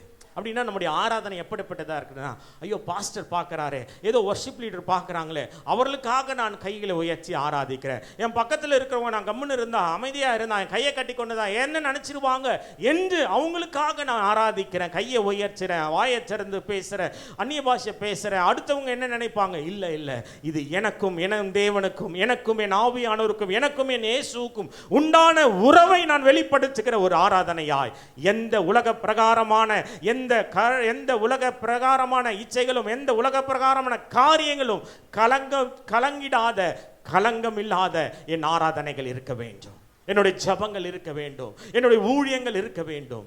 ஆண்டவர் நம்மிடத்தில் எதிர்பார்க்கிறது, முதலாவதாக அது விலையேற பெற்றது, இரண்டாவதாக அது கலங்கம் இல்லாதது, மூன்றாவதாக அது வாசனை நிறைந்ததா இருக்க வேண்டும். ஒரு ஆமென் சொல்லிடுங்கள். அல்லேலூயா. நம்முடைய வார்த்தைகள்ல அது வாசனை வெளிப்பட வேண்டும். சொல்ற வார்த்தை எத்தனை பேருக்கு புரியுது? ஏலக்காய் போட்டுடணுமா வாயில்? இல்லை மவுத் ஃப்ரெஷ்னர் ஏதாவது போடணுமா? இல்லை. அப்போ நம்ம பேசுகிற பேச்சுகள், நம்முடைய செய்கைகள், அவைகளில் இயேசுவை பிரதிபலிக்கிற நற்வாசனைகள் வீசுகிறவைகளாய் சுபாவங்கள், நம்முடைய சுபாவங்கள் இருக்க வேண்டும், நம்முடைய செய்கைகள் இருக்க வேண்டும், நம்முடைய வார்த்தைகள் இருக்க வேண்டும், நம்முடைய ஜபங்கள் இருக்க வேண்டும். அது துர்நாற்றம் வீசுகிறவைகளாய் காணப்படக்கூடாது. ஐயோ அந்த அம்மா பேசினாங்கன்னா அந்த வீட்டில் காலையில் அப்படின்னு இருக்கக்கூடாது. நம்மிடத்தில் இருக்கிற எல்லா வெளிப்படுகிற காரியங்களில் தேவனை மகிமைப்படுத்துகிற வாசனைகள் வெளிப்பட வேண்டும். ஒரு ஆமென் சொல்லிடுங்களேன். அல்லேலூயா. அவள் தன்னிடத்தில் இருந்த விலையேற பெற்ற, அவள் தன்னிடத்தில் இருந்த களங்கம் இல்லாத, தன்னிடத்தில் இருந்த வாசனை நிறைந்த நலதம் என்னும் பரிமள தைலத்தை கொண்டு வந்து அவள் இயேசுவின் பாதத்திலே ஊற்றி அவள் தன் தலைமயிரினால் அவள் அதை துடைத்தாள். அல்லேலூயா, அல்லேலூயா. அவள் விலையேற பெற்றதை இயேசுவின் பாதத்தண்டையில கொண்டு வந்தது மாத்திரமல்ல, அவள் தன்னுடைய தலைமுடியினால இயேசுவின் பாதத்தில் அந்த பரிமள தைலத்தை ஊற்றி அவள் துடைத்தாளாம். அப்படின்னா என்ன அர்த்தம்?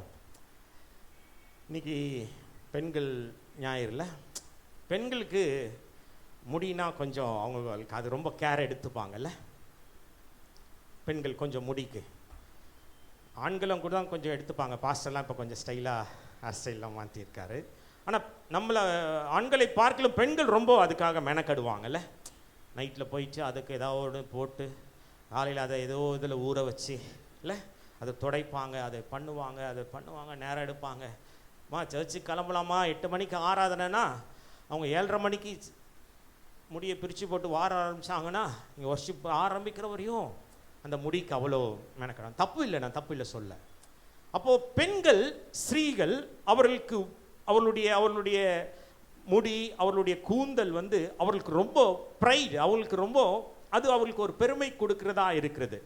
அதனால தான் பவுல் சொல்கிறாரு, நீங்கள் ஆலயத்துக்கு வரும்போது அதை முக்காடு போடணும் அப்படின்லாம் அவர் அந்த காலத்தில் சொல்லியிருக்கிறார். இப்போ என்னென்னா பெண்களுக்கு அந்த முடி, இப்போ நானும் பாஸ்டர்லாம் போயிட்டு சலூனுக்கு போகிறோம், ஒரு பார்லருக்கு போனோம்னா அந்த கார்டை எடுத்து பார்த்தா ஆண்களுக்கு ஒரு எத்தனை ஐட்டம் இருக்கும் பாஸ்டர்? ஒரு 2 ஐட்டம் 3 ஐட்டம் இருக்கும் இல்லை. இது பண்ணலாம், அதை பண்ணலாம் அப்படின்னா. அப்போ நீங்கள் லேடிஸ் சைடு அப்படியே திருப்பி அந்த பேஜை நீங்கள் எடுத்து அந்த கேட்லாக்கை பார்த்தீங்கன்னா அது அப்படியே அடிஷ்னல் பேப்பர் வாங்குற மாதிரி பக்கமாக அது இருக்கிறது. என்னம்மா இருக்குது யாருக்கெல்லாம்? பாஸ் ஒன்றும் தப்பாக நினச்சிக்க மாட்டார் சொல்லுங்கள் இல்லை. நிறைய இல்லை, என் ஒய்ஃப்லாம் அப்படி கூட்டமாக நிறைய செய்வாங்க, அதை பண்ணுவாங்க, இதை பண்ணுவாங்க, அந்த ஒரு அடிக்கு மூடிக்கு அவ்வளோ மெனக்கெடுவாங்க. ஏன் அப்படின்னா பெண்களுக்கு தங்கள் முடி அவ்வளோ ஒரு பொக்கிஷமாய், அவ்வளோ அவங்களுக்கு ஒரு ஸ்பெஷலாய், அது அவங்களுக்கு ஒரு பெருமையை வெளிப்படுத்துகிற ஒரு காரியமாக இருக்கிறது. ஆனால் மரியாளோ தன்னுடைய பெருமை என்று நினைத்து கொண்டிருக்கிற தன்னுடைய தலைமயிரினால், அவளுடைய கூந்தலினால் இயேசுவின் பாதத்தை அவள் துடைத்தாள். அப்படின்னா நம்ம இந்த வாழ்க்கையில் நம்ம எதை பெருமையாய் நினைத்து கொண்டிருக்கிறோமோ அவைகளை பார்க்கலாம் இயேசுவின் பாதம் எனக்கு முக்கியம். எத்தனை பேர் ஆமென் சொல்ல முடியும்? அல்லேலூயா. என் பெருமை என்று நான் இதையெல்லாம் நினைத்து கொண்டிருக்கிறேன். என் படிப்பு எனக்கு பெருமை தான். நான் என்ன படிச்சிருக்கிறேன் தெரியுமா? என்கிட்ட இருக்கிற டிகிரி என்ன தெரியுமா? நான் இப்போ இருக்கிற டெசிக்னேஷன் என்ன தெரியுமா? நான் எந்த கம்பெனியில் வேலை செய்கிறேன் தெரியுமா? என் பிஸ்னஸ் என்ன தெரியுமா? நான் எங்கே என் வீடு இருக்கிறது தெரியுமா? என் கார் என்ன தெரியுமா? என்னுடைய பேங்க் பேலன்ஸ் என்ன தெரியுமா? என் ஞானம் என்ன தெரியுமா? என் டாக்டரேட் என்ன தெரியுமா? என்னுடைய ஊர் என்ன தெரியுமா? என் ஜாதி என்ன தெரியுமா? என்று உலகத்தில் சில காரியங்களை நாம் பெருமை என்று நினைத்து கொண்டு இருக்கிறோம். ஆனால் ஆண்டவர் எதிர்பார்க்கிற ஒரு காரியம், எவைகளெல்லாம் இந்த உலகத்தில் நீ பெருமை என்று நினைத்து கொண்டு கொண்டாடி கொண்டிருக்கிறாயோ அவைகளை பார்க்கிலும் என் இயேசுவின் பாதம் எனக்கு முக்கியம் என்று உங்கள் இருதயங்கள் இந்த காலை வேளையில் மாற வேண்டும். மரியாள் தன்னுடைய பெருமை என்று நினைத்து கொண்டிருந்த அவளுடைய தலைமயிரினால் அவள் இயேசுவின் பாதத்தண்டையில் கொண்டு வந்தார். இந்த கால வேளையிலும் கர்த்தர் அப்படிப்பட்ட மரியாள்களின் மூலமாய் பரிசுத்த ஆவியானவருக்கு நம்ம ஒரு பாடத்தை சொல்லிக் கொடுக்க விரும்புகிறார். இதுவரை நீ எதை பெருமை என்று நினைத்து கொண்டிருந்தாயோ, இதுவரை நீ எதை பெருமையாய் கொண்டாடி கொண்டிருக்கிறாயோ, அவைகள் இன்று காலை வேளையில இயேசுவின் பாதத்தண்டையில் வர வேண்டும். ஆமென் சொல்லிடுங்கள். அல்லேலூயா, அல்லேலூயா. 2020-21 ஆண்டில் எவையெல்லாம் நம்ம பெருமை நினைச்சுட்டு இருந்தோமோ, நினைத்து கொண்டிருந்தார்களோ, அந்த பெருமையாய் நினைத்து கொண்டிருந்தவர்கள், அந்த பெருமைகள் அவர்களை அந்த கொரோனா கொள்ளை நோயிலிருந்து அவர்களை காப்பாற்றவில்லை. நான் சொல்ற வார்த்தை உங்களுக்கு எத்தனை பேருக்கு புரியுது? அல்லேலூயா. என் படிப்பு என்ன தெரியுமா, நான் யாரு தெரியுமா என்று நினைத்து கொண்டிருந்தவங்க எல்லாம், பெருமை பாராட்டி கொண்டிருந்தவங்களாம் மண்ணோடு கூடாய் மண்ணாய் அந்த கொள்ளை நோயில் போயிருந்தப்போ கர்த்தர் நம்மை நீடிக்க செய்திருக்கிறார், நம்ம நாட்களை நீடிக்க செய்திருக்கிறார். நம்ம ஜீவனோடு கூட 2021, 22, 23, 24, 25 முடித்து இந்த 2026 இந்த மார்ச் மாதத்திலும் கர்த்தர் நம்மை ஜீவனோடு கூட வைத்திருக்கிறார் என்றால் நம்மை குறித்து பெருமை பாராட்டி கொள்ள ஒன்றுமில்லை, கர்த்தர் கொடுத்த கிருபை. அல்லேலூயா. அப்படின்னா அவங்க பெருமை பாராட்டி கொண்டிருந்தவங்களும் அவங்களுடைய காப்பாற்றவில்லை, அவங்க ஜீவனை காப்பாற்றவில்லை. அப்படின்னா அதை பார்க்கிலும் இயேசுவின் பாதம் எனக்கு முக்கியம். அல்லேலூயா, அல்லேலூயா. அது உலக பிரகாரமான பெருமையாக இருந்தாலும் சரி, அது ஆவிக்குரிய பெருமையாக இருந்தாலும் சரி, அதை பார்க்கலும் இயேசுவின் பாதம் எனக்கு முக்கியம். இத்தனை பேர் நான் சொல்கிற வார்த்தை புரியுது? அல்லேலூயா. சிலருக்கு ஆவிக்குரிய பெருமை இருக்குல்ல, இருக்கா இல்லைங்களா? உங்களுக்கு இல்லை, யாரோ சிலருக்கு சொல்ல இருக்குதா இல்லையா? நான் ஜெபித்தா எப்படி இருக்கும் தெரியுமா? நான் பாட்டு பாடினா எப்படி இருக்கும் தெரியுமா? நான் பிரசங்கம் பண்ணால் எப்படி இருக்கும் தெரியுமா? நான் பாஸ்டருக்கு எவ்வளோ முக்கியமான ஆள் தெரியுமா? இந்த சபைக்காக நான் எவ்வளவு கொடுத்திருக்கிறேன் தெரியுமா என்று சில ஆவிக்குரிய பெருமைகளையும் நாம் சுமந்து கொண்டிருக்கிறோம். ஏற்கனவே சொல்லியிருக்கேன்னா தெரியல, உங்கள் பிரசன்னத்தில் சிறகில்லாமல் பறக்கிறேன் ஒரு பாட்டு யூடியூப்பில் நீங்கள் பார்த்துருப்பீங்கன்னு நினைக்கிறேன். அது நான் தான் எழுதின பாட்டு. அப்போது அந்த பாடல் வந்தப்போ கர்நாடகாவில் மைசூர் பக்கத்தில் தார்வாடுன்ற ஒரு பகுதியில் இருக்கிற ஒரு லேடி பாஸ்டர் அம்மா ஒருத்தங்க, அது எப்படி என் நம்பர் கண்டுபிடிச்சி என்கிட்ட லைனில் வந்துட்டு அவங்க சொன்னாங்க, அந்த பாட்டு ரொம்ப நல்லா இருக்குது பாஸ்டர் அப்படின்னு சொன்னாங்க. ரொம்ப தேங்க்யூ சிஸ்டர், ரொம்ப சந்தோஷம் அப்படின்னு சொன்னேன். இல்லை, அந்த பாட்டை நாங்கள் கன்னடாவில் டிரான்ஸ்லேட் பண்ணிக்கலான்னு இருக்கிறோம், அது பண்ணிக்கலாம் அப்படின்னு கேட்கணும் அப்படின்னா. ஐயோ ரொம்ப சந்தோஷம், தாராளமாக பண்ணிங்க எங்கள் சிஸ்டர் அப்படின்னு சொன்னேன். இல்லை அது உங்கள் பாட்டு இல்லை, அப்போ உங்ககிட்ட நாங்கள் பெர்மிஷன் கேட்கணும் இல்லை அப்படின்னு அவங்க சொன்னாங்க. மேலே இருந்து அவர் கொடுத்தா தான் இங்கே பாட்டு. அல்லேலூயா. மேலே இருந்து அவர் கொடுத்தா தான் இங்கே பிரசங்கம், மேலே இங்கே அவர் கொடுத்தா தான் இங்கே ஆராதனை. ஆண்டவர் நம்முடைய வாழ்க்கையில் சில தாளந்துகளை, சில காரியங்களை நம்முடைய கரத்தில் நம்மை நம்பி கொடுத்துருக்கிறார். அருமையான தம்பி வந்து இது பிஎஸ் சிஸ்டமில் உட்காந்து பண்ணுறாப்புல இல்லை தம்பிங்க வந்து இசை வாசித்தாங்க, மியூசிக் வாசித்தாங்க. அருமையான பிரதர் அங்கே உட்காந்து கேமராவில் உட்காந்துருக்கிறாரு. ஆண்டவர் ஏதோ ஒரு காரியத்தை நம்ம நம்பி சில தாளந்துகளை நம்முடைய கரத்தில் கொடுத்திருக்கிறார். நமக்கு கொடுக்கப்பட்ட தாளந்துகளை குறித்து நாம் பெருமை பாராட்டி கொள்ள அல்ல, எனக்கு கொடுக்கப்பட்ட தாளந்தை வைத்து தேவனுடைய ராஜ்யத்திற்கு என்று நான் பிரயோஜனப்பட வேண்டும். அல்லேலூயா, அல்லேலூயா. அப்போ உலக பிரகாரமான பெருமையாக இருந்தாலும் சரி, சில ஆவிக்குரிய பெருமையாக இருந்தாலும் சரி, அவைகள் இந்த கால வேளையில் இயேசுவின் பாதத்தண்டையில் வர வேண்டும். எத்தனை பேர் என்னோடு கூட இருக்கிறீங்க? அல்லேலூயா. நான் எதையெல்லாம் பெருமை என்று நினைத்து கொண்டிருக்கிறேனோ அவைகளை பார்க்கிலும் என் ஆண்டவர் இயேசுவின் பாதம் எனக்கு விலையேற பெற்றது. மரியாள் தன்னிடத்தில் இருந்த விலையேற பெற்றதான பரிமள தைலத்தை அவள் இயேசுவின் பாதத்தண்டையிலே ஊற்றி தான் பெருமை என்று நினைத்து கொண்டிருந்த அந்த பெண்ணினுடைய கூந்தலினால், அந்த முடியினால இயேசுவின் பாதத்தை அவள் துடைத்தது மூலமாய் ஆண்டவர் நமக்கு இந்த கால வேளையில் அந்த பெத்தானையில் நடைபெற்ற காரியத்தின் மூலமாய் சொல்ல விரும்புகிற இரண்டாவது காரியம், இந்த சபையில் கர்த்தர் எழுப்பி இருக்கிற விலையேற பெற்றதை இயேசுவின் பாதத்தண்டையில் கொண்டு வருகிற மரியாள்கள் கர்த்தருக்கு தேவை. அல்லேலூயா. இயேசுவின் பாதம் தாங்க எனக்கு இந்த உலகத்தில் முக்கியம், இயேசுவின் பாதம் தான் எனக்கு ரொம்ப விலையேற பெற்றது என்று இந்த கால வேளையில் உங்கள் இருதயங்கள் மாற வேண்டும் என்று தேவன் எதிர்பார்த்து கொண்டிருக்கிறார். நான் கொண்டாடி கொண்டிருக்கிறேன், அது அப்புறம் வாங்கிக்கலாம், ஐயோ போயிடுச்சே. இல்லை, விலையேற பெற்றதை இயேசுவின் பாதத்தண்டையில் கொண்டு வந்து அவள் தலைமயிரினால் அதை துடைத்த பொழுது அந்த வசனம் சொல்லுகிறது, அந்த வீடு முழுவதும் தைலத்தின் பரிமளத்தினால் நிறைந்தது. சத்தம் ஒரு ஆமென் சொல்லிடுங்கள். அல்லேலூயா, அல்லேலூயா. இத்தனை ஆண்டுகளா நான் கிறிஸ்தவனா இருக்கிறேன், நான் ரட்சிக்கப்பட்ட இத்தனை வருஷம் ஆயிடுச்சு, நான் அபிஷேகப்பட்ட இத்தனை வருஷம் ஆச்சு, ஆராதனைகளை சபைக்கு இத்தனை ஆண்டுகளாக நான் சென்று கொண்டிருக்கிறேன். ஆனாலும் என்னுடைய வாசனைகள் மாறவில்லை, என் குடும்பத்தின் வாசனைகள் மாறவில்லை, என் வியாபாரத்தின் வாசனைகள் மாறவில்லை, என்னுடைய பிள்ளையினுடைய குடும்ப நிலைமையின் வாசனைகள் மாறவில்லை. ஏனென்றால் விலையேற பெற்றது இயேசுவின் பாதத்தண்டையில் இன்னும் வராமல் இன்னும் ஏதோ ஒன்றை நாம் விலையேற பெற்றதை நாம் இன்னும் விலையேற பெற்றதாய் இயேசுவின் பாதத்தை விட நாம் முக்கியமாக இன்னும் கொண்டாடி கொண்டிருக்கிறோம். அல்லேலூயா. விலையேற பெற்றது இயேசுவின் பாதத்தண்டையில் வரும் பொழுது அன்று பெத்தானியாவில் அந்த குடும்பத்தின் அந்த வீட்டின் வாசனை மாற்றினது போல உங்கள் குடும்பத்தின் வாசனையை மாற்ற அவர் வல்லமையுள்ளவராக இருக்கிறார். 12ஆம் அதிகாரத்தில் அந்த பெத்தானியாவின் குடும்பத்தின் வாசனை மாறினது. 11ஆம் அதிகாரத்தில் போன சாப்டரில் என்ன வாசனை? பெத்தானியாவில் என்ன வாசனை? மரித்து போன லாசரு ஒரு மரணத்தின் வாசனை, ஒரு இழப்பின் வாசனை, ஒரு சோகத்தின் வாசனை, ஒரு கண்ணீரின் வாசனை, ஒரு தரித்திரத்தின் வாசனை. ஆனால் இயேசுவின் பாதத்தண்டையில் விலையேற பெற்றது வந்தது பொழுது அந்த வீட்டின் வாசனை மாற்றினது போது மாத்திரமல்ல, கர்த்தர் இயேசு அந்த பெத்தானியாவின் வாசனையும் மாற்றினார். அல்லேலூயா. இன்றும் கர்த்தர் இந்த உங்கள் வாசனையை மாற்றவர் உண்மையுள்ளவராக இருக்கிறார். போன சாப்டர் ஒருவேளை 2025ஆம் ஆண்டு, இந்த 2026 ஜனவரி பிப்ரவரி இந்த மார்ச் மாதம் முதல் வாரம் வரை என் குடும்பத்தில் சில கண்ணீரின் வாசனை வீசிக்கொண்டிருக்கிறது, சில கடனின் வாசனை, சில வியாதியின் வாசனை, சில மரணத்தின் வாசனை, சில இழப்பின் வாசனைகள் நம்முடைய குடும்பங்களில் வீசிக்கொண்டிருக்கிறது. என் பிள்ளையின் வாழ்க்கையில் சில சோர்வின் வாசனைகள் வீசிக்கொண்டிருக்கிறது, வியாபாரத்தில் நஷ்டத்தின் வாசனைகள் வீசிக்கொண்டிருக்கிறது, என் பொருளாதாரத்தில் தரித்திரத்தின் வாசனைகள் வீசிக்கொண்டிருக்கிறது. ஆனால் இந்த காலை வேளையில் இந்த 3ஆம் மாதத்தின் 2வது ஓய்வு நாள்ல கர்த்தருடைய பாதத்தண்டையில எனக்கு விலையேற பெற்றது என்று உன்னிடத்தில் இருக்கிற விலையேற பெற்றது இயேசுவின் பாதத்தண்டையில வரும் பொழுது அன்று பெத்தானியாவின் வாசனையை மாற்றினவர் உன் குடும்பத்தின் வாசனையை கர்த்தர் மாற்ற உண்மையுள்ளவராக இருக்கிறார். இதுவரை மரணத்தின் வாசனை 2025ஆம் ஆண்டு 2026ஆம் ஆண்டு பிப்ரவரி மாதம் வரை ஒருவேளை கடனின் வாசனையா இருக்கலாம். கர்த்தர் அதை ஐஸ்வர்யத்தின் வாசனையாய், அது செழிப்பின் வாசனையாய் கர்த்தர் மாற்றுவார்.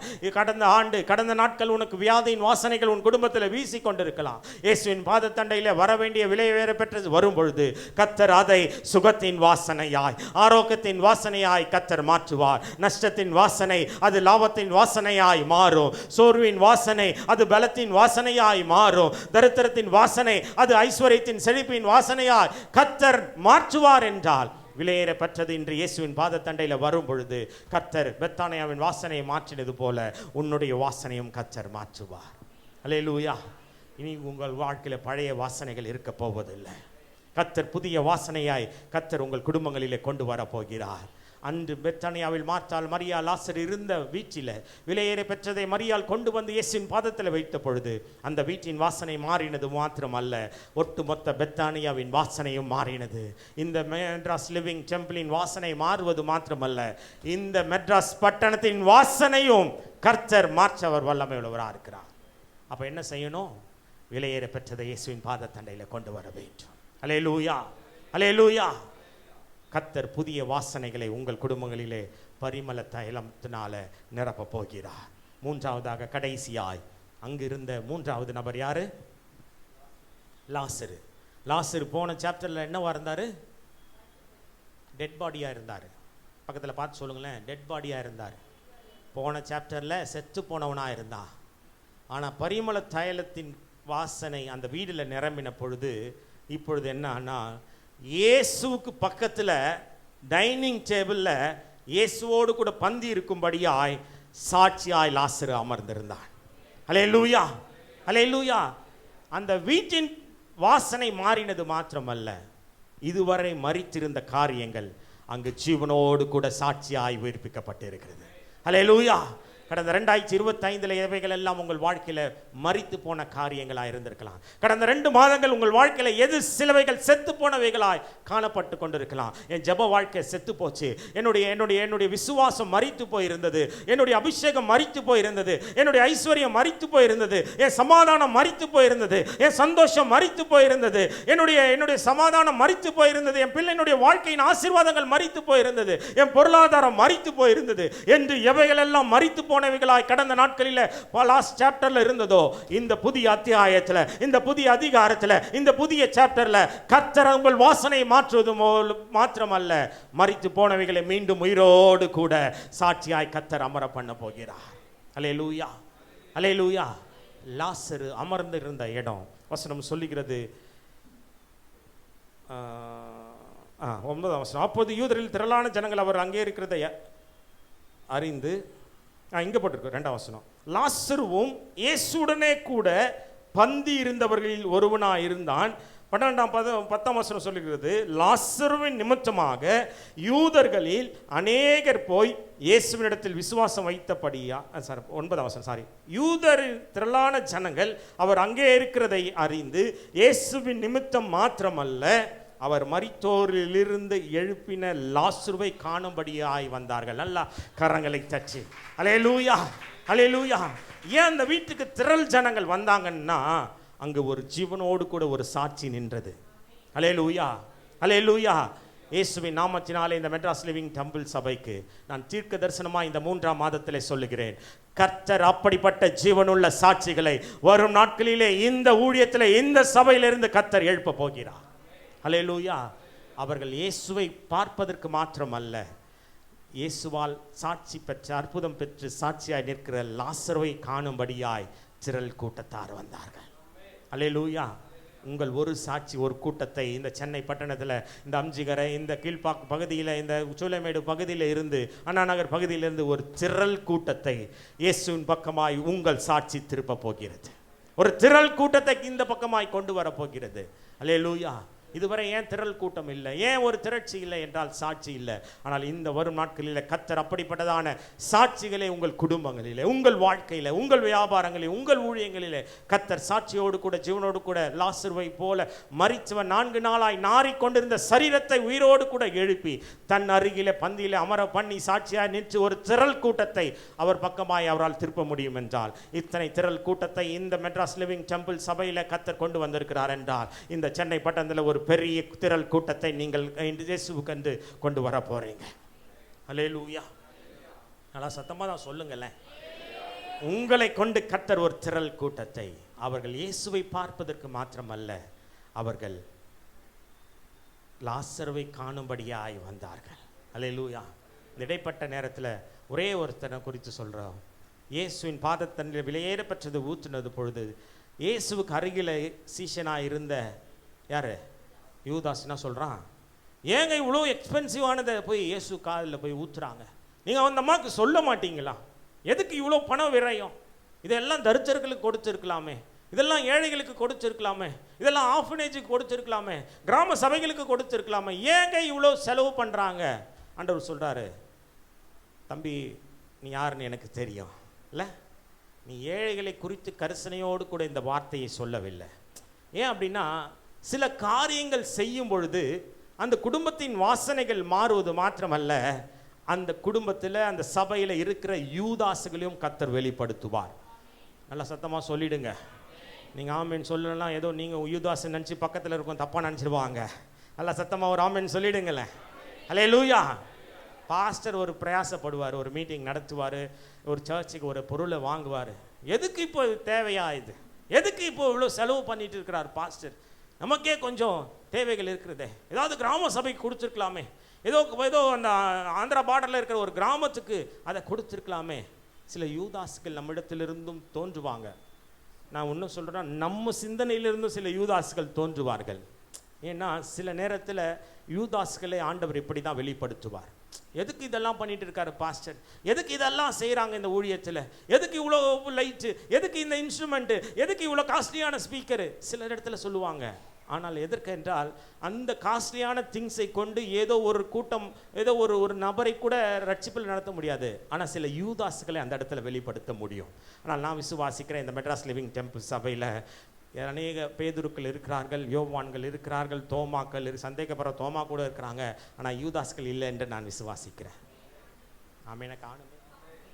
அல்லேலூயா. அப்படி இருந்தாலும் இந்த நாளில் அந்த யூதாஸ்கள் இந்த சபையை விட்டு வெளியேறுவார்களாக. அல்லேலூயா, அல்லேலூயா. இப்போ என்னாச்சுன்னா, சாட்சியாய் எழுப்பின லாசரு நிமித்தம் ஒரு திரள் கூட்டம் வந்தார்கள். ஆமென் சொல்லிடுங்களேன். உங்களை கொண்டு ஒரு திரள் கூட்டம் வரப்போகிறது. அடுத்ததாக அந்த வசனம் சொல்லுகிறது, பிரதான ஆசாரியர்கள் லாசருவையும் கொலை செய்ய ஆலோசனை பண்ணினார்கள். நீங்கள் இயேசுவுக்காக சாட்சியாக எழும்பும் பொழுது உங்களை கொலை செய்ய வகை தேடுவார்கள். ஆமீன் ஒருத்தரும் காணுமே.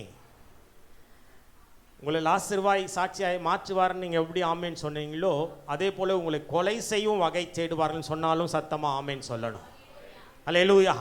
ஏன்னா பிசாசுக்கு தெரியும், சாட்சியை கொண்டுட்டா ஊழியம் வளராது, சாட்சியை கொண்டுட்டா ராஜ்யம் பெருகாது, சாட்சியை கொண்டுட்டா கூட்டம் வராதுன்னு நினைக்கும். அதுக்காக தான் யூடியூப்பில் கேன்சர் சரியாயிடுச்சின்னு ஒரு சாட்சி சொல்லுவாங்க, பிரெயின் டியூமர் சரியாயிடுச்சின்னு சொல்லுவாங்க, மரித்தவர்கள் உயிரோடு கூட இருந்து அங்கே சாட்சி வருவாங்க. கீழே கமெண்ட்ஸில் போயிட்டு இதெல்லாம் உருட்டுறாங்க, இதெல்லாம் பெரட்டுறாங்க, இது மாதிரி ஒரு பொய்யா இவனுங்க பாவாடை இப்படி தான் பண்ணுவானுங்கன்ட்டு பிசாசு ஏதாவது அந்த சாட்சியை கொல்லும்படியா ஏதோ ஒரு விதத்தில் அந்த சாட்சியை கொல்லும்படியா தெரியும். ஏன்னா பிசாசுக்கு நல்லா தெரியும், சாட்சியை கொண்டுட்டா சபை வளராது, சாட்சியை கொண்டுட்டா ஊழியம் பெருகாது, சாட்சியை கொண்டுட்டா ராஜ்யம் வளராது என்று அவனுக்கு நல்லா தெரிஞ்சுதான் சாட்சியை கொல்லும்படியாய் அவன் வகை தேடுவார்கள். அவன் வகை தேடிக்கொண்டிருக்கிறவர்கள் வகை தேடிக்கொண்டே தான் இருப்பாங்க. ஆனால் வசனம் சொல்லுகிறது, கொலை செய்யும்படியாய் வகை தேடினவர்கள் லாசருவின் மீது அவர்கள் விரல் கூட படாமல் படி இயேசு பாதுகாத்தார். ஏனென்றால் லாசரு இருந்த இடம் அவன் இயேசுவோடு கூட பந்தி இருக்கும்படியாய் இயேசுவின் பக்கத்தில் இருக்கும் பொழுது ஒரு சத்ரும் அவனை தொட முடியாது. அல்லேலூயா. இந்த சபை இயேசுவின் அருகிலே பந்தியிலே ராஜாவோடு கூட ராஜாவின் பந்தியை அனுசரிக்கும்படியாய் ராஜாவோடு கூட பந்தியில் இருக்கும்படியாய் அழைக்கப்பட்ட சபை இது.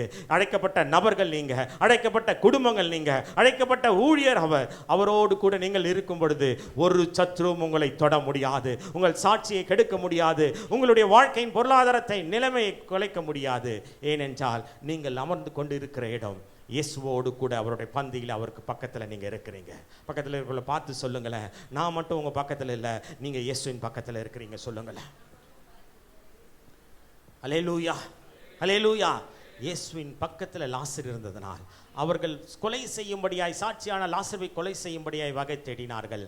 ஆனால் அவர்கள் திட்டங்கள் பலிக்காதபடி இயேசு அவன் அருகில் இருந்த லாசரு பாதுகாக்கப்பட்டது போல இந்த மெட்ராஸ் லிவிங் டெம்பிள் சபை இயேசுவோடு கூட பந்தியில் சாட்சியாய் அமர்ந்திருக்கிறபடியினால் ஒரு தீங்கும் உங்களை தொடப்போவதில்லை. ஒருவனும் உங்களுக்கு விரோதமாக எழும்பி வந்தாலும் அவன் நிழல் கூட உங்கள் மீது விழப்போவதில்லை. ஏனால் நீங்கள் அமர்ந்து கொண்டு இருக்கிற இடம் அது யூத ராஜ சிங்க சர்வ வல்லமையுள்ள தேவன் இயேசுவோடு கூட நீங்கள் ராஜாவினோடு கூட ராஜாவின் பந்தியில் அமர்ந்து கொண்டிருக்கிறீர்கள். அல்லேலூயா.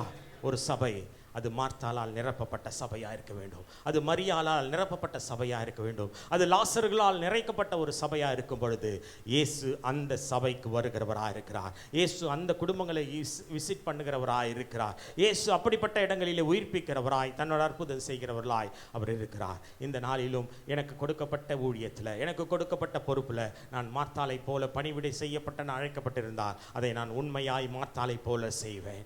நான் மரியாளை போல விலையேற பெற்றதை இயேசு பாதத்தண்டையில் கொண்டு வருகிறவனா நான் இருப்பேன் என்றால் நான் விலையேற பெற்றதை இயேசுவின் பாதத்தண்டையில் கொண்டு வருவேன்.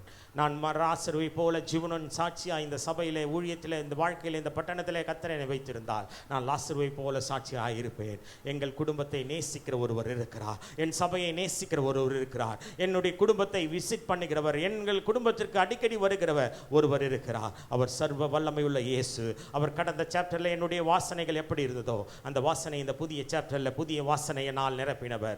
என்னுடைய வாழ்க்கையில் பழைய வேதனைகள், பழைய கண்ணீர்கள், பழைய கவலைகளில் இருந்து மாற்றி புதிய வாசனையினால் என் குடும்பத்தை, புதிய வாசனையினால் என் சபையை, புதிய வாசனையினால் என் பிள்ளைகளுடைய வாழ்க்கையை மாற்றுகிற தேவனை நான் ஆராதிக்கிறேன் என்று இந்த நாளிலே கர்த்தருக்கு முன்பாய் நீ ஒப்புக் கொடுப்பாயானால் அன்று பெத்தானியாவின் நிலைமை மாறினது போல உங்கள் குடும்பத்தின் நிலைமையும் கர்த்தர் மாற்றுவார். அன்று பெத்தானியாவின் வாசனை மாறினது போல உங்கள் வாழ்க்கையின் வாசனையும் கர்த்தர் மாற்றுவார். இந்த நாளிலே கர்த்தருக்கு மாத்தாள்கள் தேவை.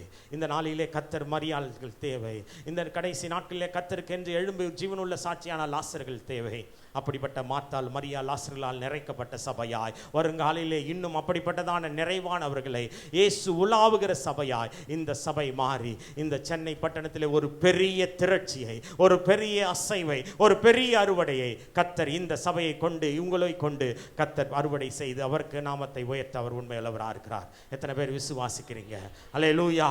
நான் மார்த்தாளாய் புறப்பட்டு புறப்பட போகிறேன். நான் மரியாளாய் நான் இயேசுவின் பாதத்தண்டையில் விலையேறப்பட்டதை கொண்டு வர போகிறேன். இந்த சென்னை பட்டணத்தில் இந்த சமுதாயத்தில் சாட்சியாய் லாசருவை போல நான் உயிர்ப்பிக்கப்பட்ட சாட்சியாய் கர்த்தர் என்னை மாற்றப் போகிறார். என் வாசனை மாறினது, என் நிலைமை மாறினது, என் சூழ்நிலை மாறினது என்று விசுவாசிங்க. அப்படி நல்லா துள்ளி குதிச்சு எழுந்து நில்லுங்களேன். ஒரே நிமிஷத்தில் நம்ம ஜெபித்து முடிக்க போகிறோம்.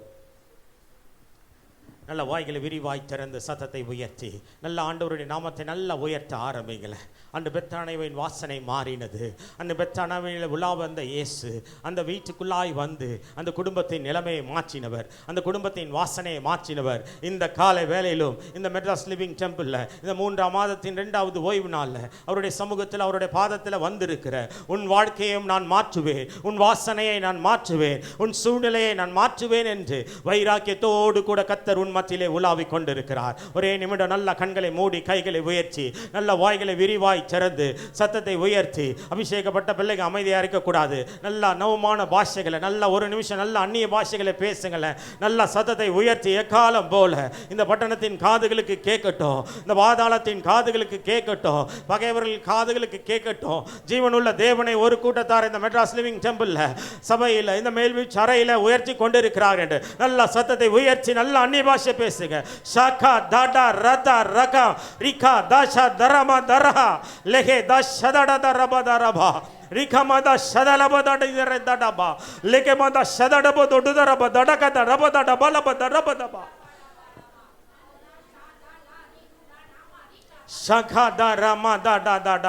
அநேகருடைய வாசனைகள் மாறிக்கொண்டிருக்கிறது, அநேகருடைய சூழ்நிலைகள் மாறிக்கொண்டிருக்கிறது. ஜீவனுள்ள தேவனாய் மரித்தவர்களை உயிர்ப்பிக்கிற தேவனாய் வல்லமையுள்ள சர்வ வல்லமையுள்ள தேவனாய் கர்த்தர் உன் மத்தியிலே வைராக்கியத்தோடு கூட உன் வாசனைகள் மாறுகிறது மகளே, உன் சூழ்நிலைகள் மாறுகிறது மகனே. இதுவரை கடந்த வாழ்க்கையில உன் வாழ்க்கையில இருந்த எல்லா வாசனைகளையும் நான் புதிய வாசனைகளால் நான் மாற்றுகிறேன், நான் நிரப்புவேன் என்று கர்த்தர் சொல்லுகிறார்.